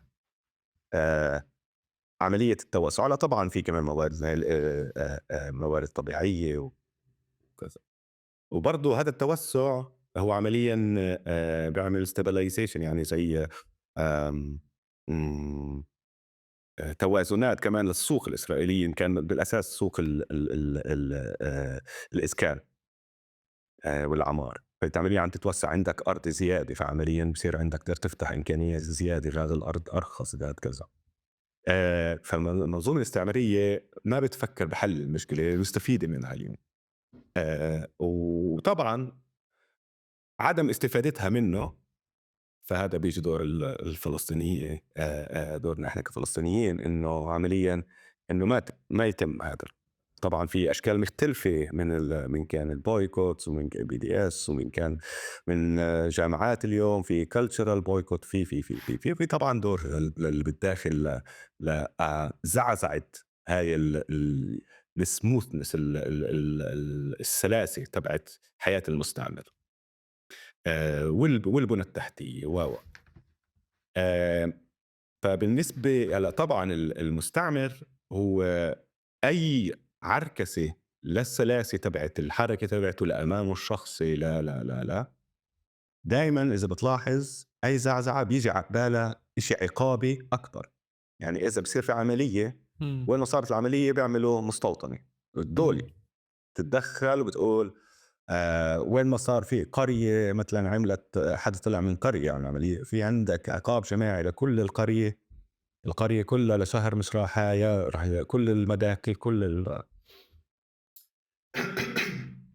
هلأ بنفس الوقت اللي صار بغزة خاصةً بعد الاتفاق، إنه هو طبعًا يعني اتفاق مش إنه ثابت 100% بس إنه مفهوم إنه بالآخر إسرائيل مفهوم معين تراجعت عن الأهداف اللي حطتها، وعن دغدغة الشعور تبع المستعمر بإنه والله إحنا هيك وإحنا القوايا وإحنا قدرنا ندمر وقتلنا وكذا وكذا. ما تهنّوا بهذا الشعور بالنصر. هلأ طبعًا في يعني انتصارات تعال نقول عينية باغتيالات بكذا ومش بس بفلسطين، بس مفهوم إنه حماس لسه السلطة، مفهوم إنه صار في تبديل أسرى، مفهوم يعني هم بدهم ينغصوا الفرح تبع الفلسطيني بالاحتفال مثلًا للأسرى اللي بيتحرروا. فطبعًا عقبالها بصير في تكثيف بالضفة الغربية. حتى يعني إذا بتاخد لمّا صار خطة الانسحاب من غزة 2006 آآ اتكثّف الاستيطان بالضفة عقباله. فدايمًا إمم. مفهوم التخم، يعني مثلًا إذا التخم الاستعماري وكانوا مفكرين إنه يعني وبعدهم مفكرين إنه يستعمروا غزة من أول وجديد، يعني ترامب مش لله بيحكي اليوم على إنه ممكن relocation وحط الفلسطينية مع الأردن ومصر وأنا باحكي معاهم وأنا باخلّيهم يقبلوا. طبعًا هاي بدها تكون إحدى الأمور اللي ترامب مش اتعهد ممكن، بس إنه يعني صار في حكي بينه وبين الحكومة بين نتنياهو على إنه ممكن تكون كحل ل ل ل لغزة. فيعني مفهوم التخم الاستعماري مش إنه إسرائيل تتوسّع وخططها وإنه تمسك الشمال وكذا فشلت، بس فكرة إنه يرجعوا يتوسّعوا دايمًا موجودة، بس ممكن على المدى البعيد. بس بما إنه هذا التخم الاستعماري الجنوب تبع غزة توقّف حاليًا، قوة الدفع بتروح تزيد على الضفة.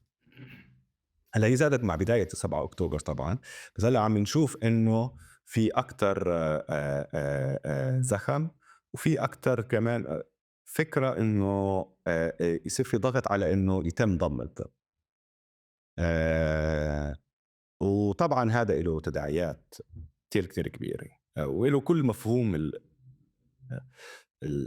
الدولتين لشعبين. هي كمان يعني الدولتين، هاي مفهوم الدولتين هو خط وهمي، يعني هي زي اللي دايمًا إسرائيل تحاول تدفشه. هلأ اليوم وصلت لمرحلة إنه خلص بطّل في مجال لدفشه، يعني هو بطّل معيار، فهسه راح يحطوا خط تاني. يعني هيك بيشتغل المنظومة الاستعمارية، دايمًا بتحط خط وبتحاول تكفش بعديه وتتوسع. يعني طبعًا التكتيك بتضاف له على مع عدم الانتصار بغزة، المفهوم الإسرائيلي. طب سياسيًا إذا بدي آخُد إنه في لحظة أوسلو كانت لحظة شرعنة سياسية للحواجز، وانت قاعد بتحكي كمان بدي ارجع للمشهد اللي هو ما بعد الانتفاضة الثانية، عشان يحكوا انه في دولة او في استقرار ما ممكن يكون موجود وقت سلام فياض. فكان الحديث عن إزالة تدريجية للحواجز، فتحولت إلى ورقة مفاوضات في حينها. ضل 20، ضل 30، ضل حاجز فلاني، ضل حاجز فلاني، وبعدين ضلت الحواجز الأساسية. يعني إيه.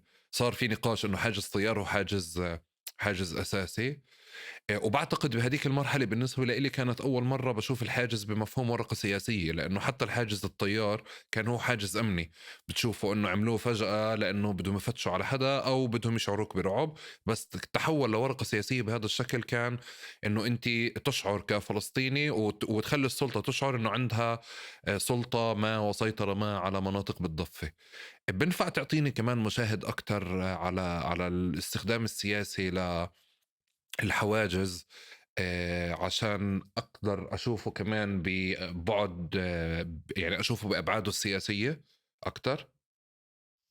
لأ بافكّر أنتِ يعني اللي حكيته يعني من غاد ممكن نبلش، لإنه بافكّر هو الأساس إنه بأوسلو طبعًا مفهوم إنه هذا المنطق الفصل بلّش يشتد وإجا معه الحواجز. هلأ طبعًا الحواجز زي أي أداة سيطرة إسرائيل تتبعها هي أداة كمان للمفاوضات، بس المفاوضات هي مش على وجود حواجز والّا لأ، هي على تسهيل حاجز هون، تسهيل حاجز هناك.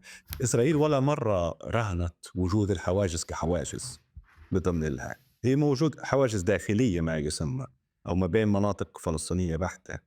آآ طبعًا هناك بيتم يعني إنه نفتح لكم هذا، بس هو ضمن spectrum معيّن اللي ما اللي فيه إسرائيل مسيطرة عن طريق حواجز على بشكل أساسي على كل المسطح، إن كان من برّا إذا بدنا نحكي على الغور الأردن، إن كان على مسار الجدار و و و والحواجز الأساسية اللي بالداخل. وطبعًا حاجز الكونتينر هو يعني أساس إنك تفصل الضفة عن غزة، ومن بين كل قطاع حتى ضفة غزة أو حتى تفصل عن الغور. عندك كمان بالجنوب عندك حواجز أساسية.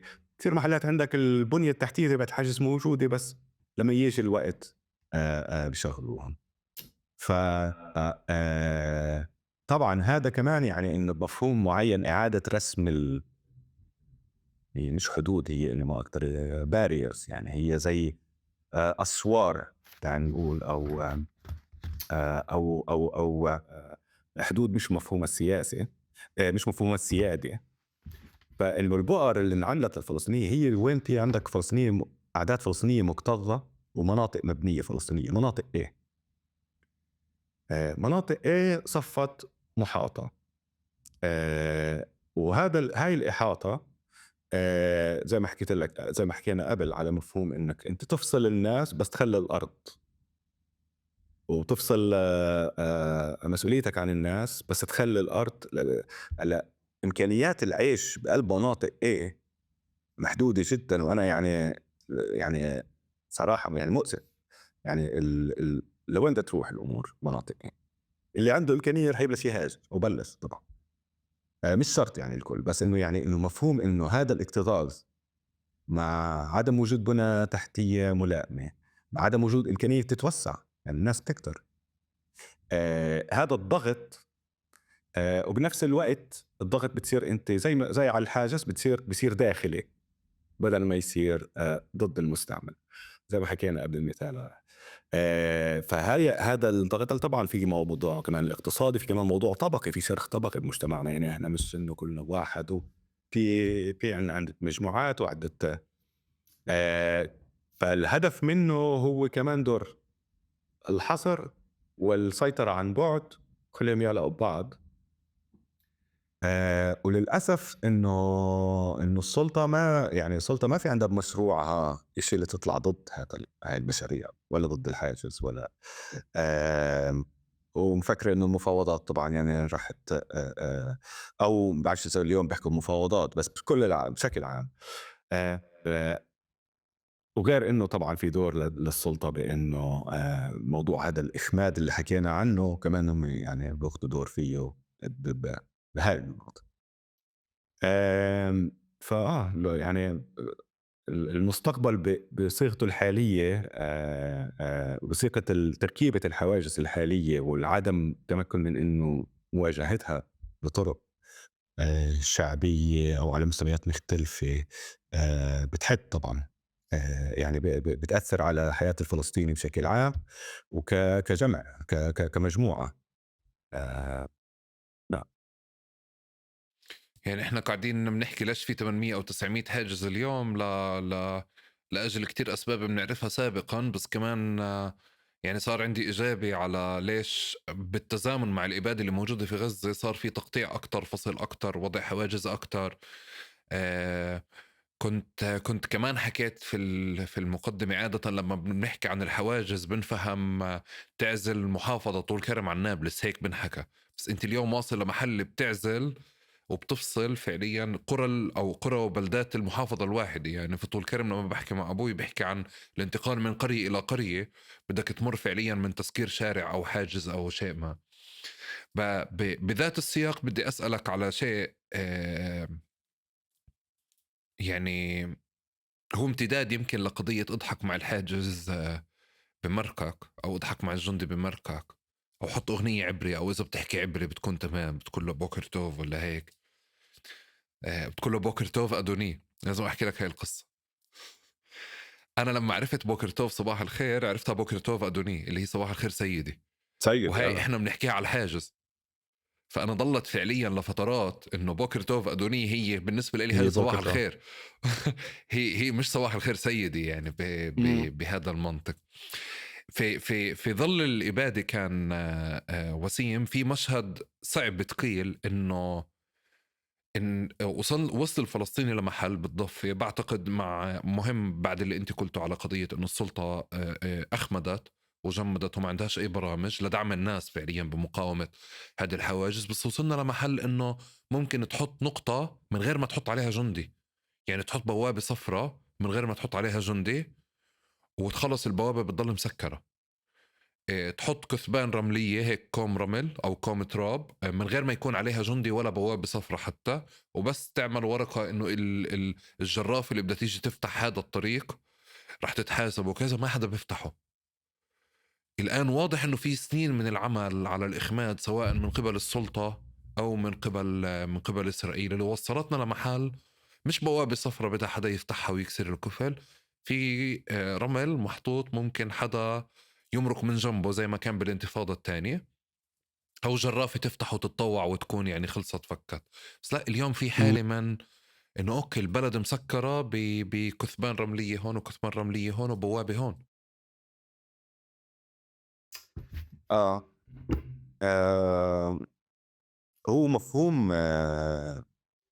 مفهوم المراقبة، طبعًا يعني في الموديل الأساسي اللي انبنى اللي بيحكي عنه ميشيل فوكو، ما يسمى الpanopticon، اللي هو السجن اللي عندك بالنُص برج مراقبة،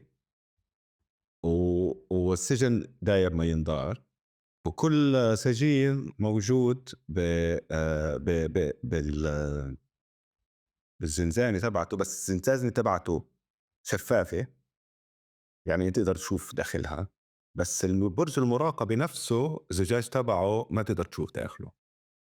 فساعتها إذا السجّان موجود والّا مش موجود، عمليًا السجين ما بيقدر يعرف، وهذا مبني على الmodel تبع مخطط بريطاني للسجن، هو بنثم. وفوكو اللي بيحكي إنه هاي العقلية صفت عقلية القرن القرن العشرين بالسيطرة، مفهوم السيطرة هو أبعد من السجن. هو عمليًا إنك تخلّي الشخص نفسه طوعًا يلائم حاله في حال إنه كان موجود الحارس السجّان. وطبعًا يعني هاي حتى إذا بتشوف كتير أبراج المراقبة اللي موجودة بمناطق مختلفة وهيك، إحنا ما بنقدر نعرف في جنود فيش جنود. مم. فبس أنت لو تمرق حدها بتسوق على مهلك بحذر، بتكون متيقظ، صار ما صار كذا كان. يعني هاي جزء من ما يسموه disciplinary power. أو استكمالا للي بس بتقوله قضية الكاميرات اليوم اللي صارت، أنت يعني مش طبعًا. حاجز، أنت محطوط كاميرا ما بتعرف فعليا مين طبعًا. بشوفك فيها. طبعا في عندك الكاميرات وفي عندك الفيشل ريكوجنيشن، بلش اليوم مع الكاميرات هاي بيجربوا. هلا طبعا جزء اللي انا ما ذكرته قبل، جزء من صناعه التكنولوجيا والاسلحه وادوات السيطره والمراقبه وكذا، انه احنا مستعملين كالساحه الخلفيه. الفلسطيني ما عنده حقوق، ان قتل من قتلش ما في حسيب ورقيب. على اساس هيك هذا اساسي لتطوير الادوات. فاسرائيل كثير مرات لما بتحاول تسوق عالميا بتقول انه هذا باتل تيستد، او انه يعني مجرب. هلا مجرب عمين يعني. إمم. وطبعا هذا كل الدعم المصاري وهذا كل دعم التكنولوجي، والجامعات متورطين فيه، وجامعات مع برا كمان. بس لانه في عندك هاي ما يسمى، مع انه انا ما بحبه كتير هذا المصطلح، بس يعني انه بهاي الحاله يمكن يبسط كمفهوم اللابوراتوري، اللي هو عمليا انت عندك المختبر. فاحنا بنصفي في فيران المختبر بهذا المفهوم. بس صراحه يعني هاي البوابه هي دائما في جدعان، هذا اولا، يعني دائما بتنقان اول على اخر. اوكي يعني يعني قعدت لفتره يعني انه في جدعان بيجوا بيقيموها بيعاودوا، او في حدا او فيها مرات يعني كمان جماعه. يعني انا عملت البحث، يعني شباب كفر قدوم صراحه يعني بقصروش. وحتى حدا تصدر له التراكتور بدفعوا الكل. ففي كمان تعاضد وتكاتف، مثلا بالقريه نفسها، او آه، يعني او اوسع من قريه، كان بالقرى اللي بتعمل المظاهرات الاسبوعيه وكذا. آمم، ففي هذا الموضوع. في أنا حكي أنت بافكر نسينا حاجز مهم أو حاجزين، اللي هو حواجز الزراعية، اللي هي موجودة على طول الجدار، واللي هي أهلها ساكنين داخل الجدار، شرق الجدار، وأرضهم غرب الجدار.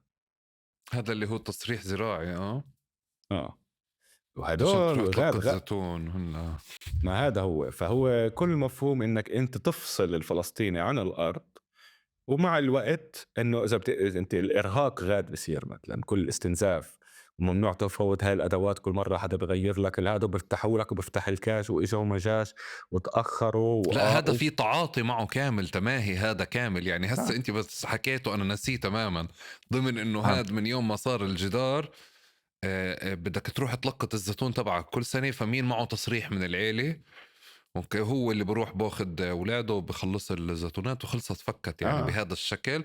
وهاي الأرض نكدة بتصير بعد فترة بيعوها وخلص. وان شاء الله بيبيعوهاش، ان شاء الله بيبيعوها لفلسطيني. ما هي هاي المشكله، انه بصفي انه هيك هي استنزاف الناس. إمم، حتى كمان إمم، سعر الارض بوطه.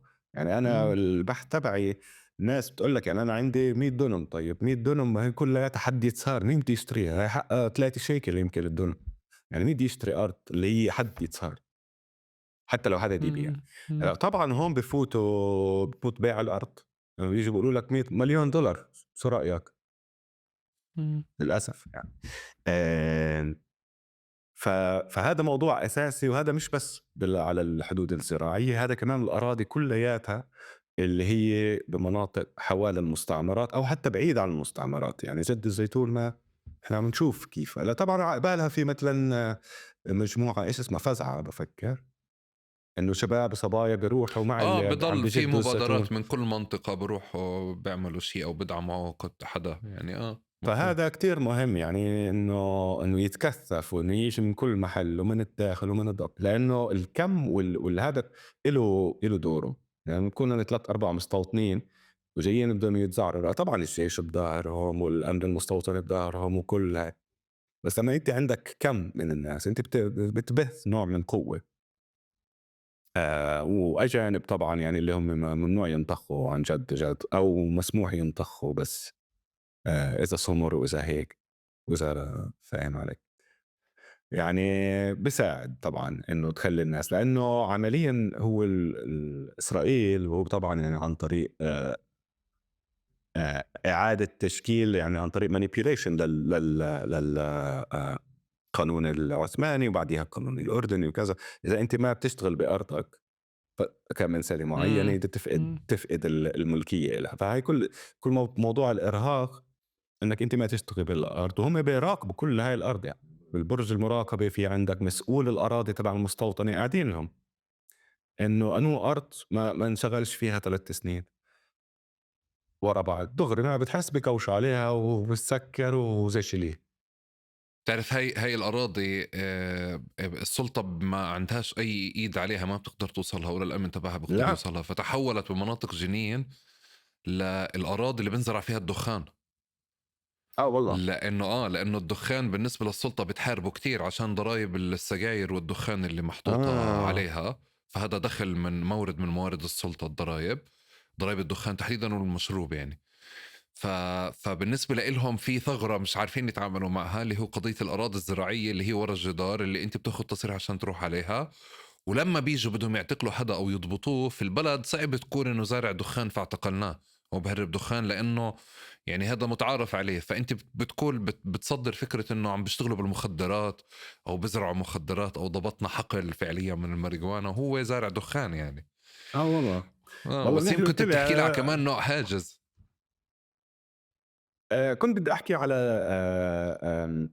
هو عمليًا ت ت آخر نوع حاجز. تغيُّر تغيُّر مفهوم الحاجز، اللي هو الحاجز الوهمي، اللي هو هذا اللي عم بيزيد اليوم. يعني أنا ببحثي آآ الاستيطان، المستعمرات ما بدها يكون في مثلًا آآ جدار يسيّج المستعمرة، بدها إنه يكون عندها حرية بالتحرُّك، لإنه إذا حطيت جدار زي وكإنه بيحد إنه هذا هو حد المستعمرة.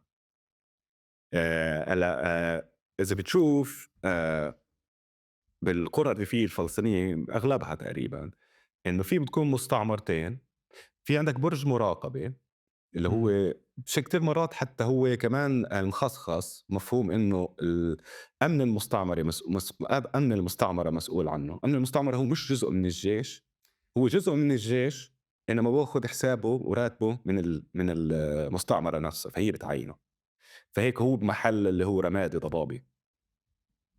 وبنفس الوقت في عادةً يكونوا صبايا بيشغلوهم زي بدل ما تروحوا على الجيش بيعملوا خدمة مدنية، هدول بيقعدوا ببال الشاشات وبيراقبوا المنطقة حوالى المستعمرة. هلأ أي فلسطيني كان رايح مع الطرش والّا يعني راعي والّا رايح يشتغل بالأرض وهيك بيشوفوه. هلأ الجيش بيقول إنه مثلًا لحد 500 متر ممنوع تقرّب على المستوطنة، بس الأمن بيقول لك هداك 1000 متر. ما في حد فاصل بيقول لك وين ممنوع تدخل أنت كفلسطيني. ممنوع طبعًا يعني بحسب قانون الاستعمار وبحسب القوة فرضه على أرض الواقع. هلأ بصفي إنه في حد وهمي الإنسان ما الفلسطيني ما بيقدر يعرف وينه، وكلّه أنت بتصير تعرف وين الحد تبعه عن طريق الممارسة. للأسف أغلب القرى صفّى إنه في مساحات شاسعة اللي ما بتدخل عليها بالمرّة كل أيام السنة. غير يعني حتى لمّا كنت أروح أنا كان في زلمة واحد كفر قدّوم لسه بيروح يعني بهاي ضربوه مستوطنين وضلوا وصفرًا هناك بأرضه، وبعدين وصل على البلد وكلّه دم وهيك.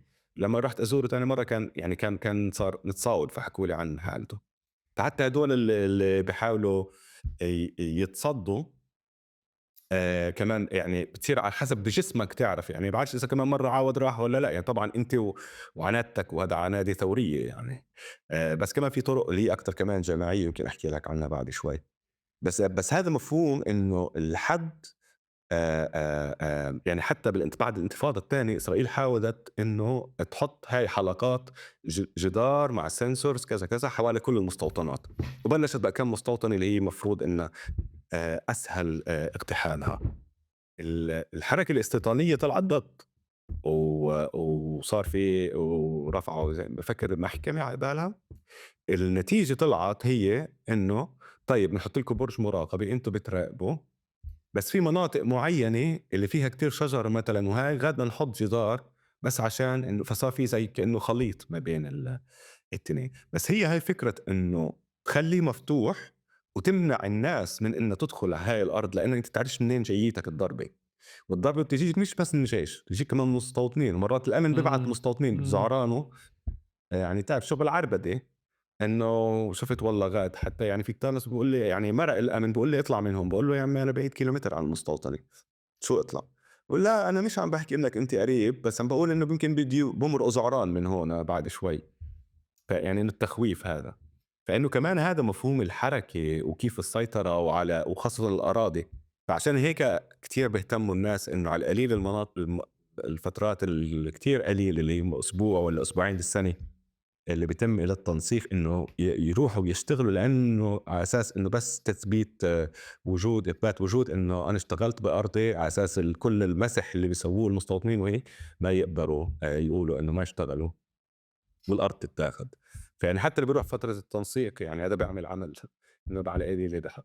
هلأ طبعًا في ناس اللي بتلاقي طرق، هذا في بالمناطق وكمان بتعلق بالطبوغرافيا بهاي المناطق، فبس تشوف مثلًا يعني في مناطق اللي هي فيها تلال بيطلعوا عليها الرعيان بيتقسّموا، خاصةً الرعي مش الشغل لإنه فيه حركة، وعلى الووكي توكي والّا على التلفون مثلًا شايف أمن هاي طلع من المستنطر جاي لعندك، وطبعًا إحنا معرفتنا للأراضي ولهاي القطعة ولاسم هاي القطعة وللسنسلة وللطريق وكذا، في عندنا معرفة غنية وأكتر دقة حتى من هاي، بس المستوطنين هي مش أرضهم بيشتغلوا GPS.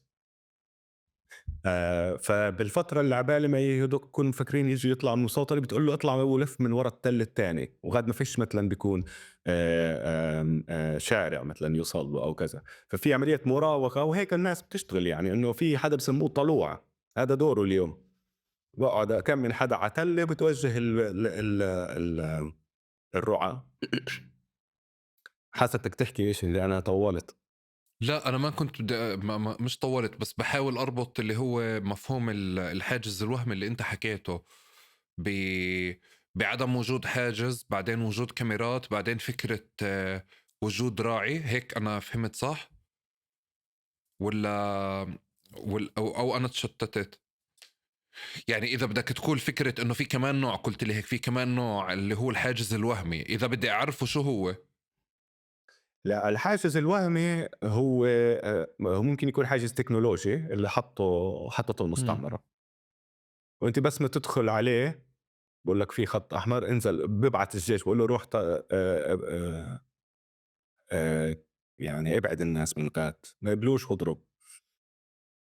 هاي لمّا يبعت الجيش، لمّا يبعت الزعران تروح دغري ضرب، وبترد ممكن بطخه.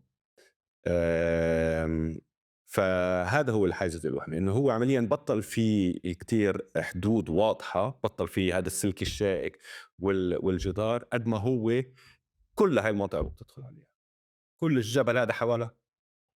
قصدك بمفهوم الحاجز الملموس اللي أنا ممكن أشوفه أحسه أو أمرق من خلاله، بطل أو هذا موجود، فتحولت في كل منطقة فعليا في حواجز موجودة من خلال شيء تكنولوجي، شيء رعاة، شيء كذا، بس أنت طوال الوقت تشعر أنك تحت رقابة وتحت حاجز وين ما رحت.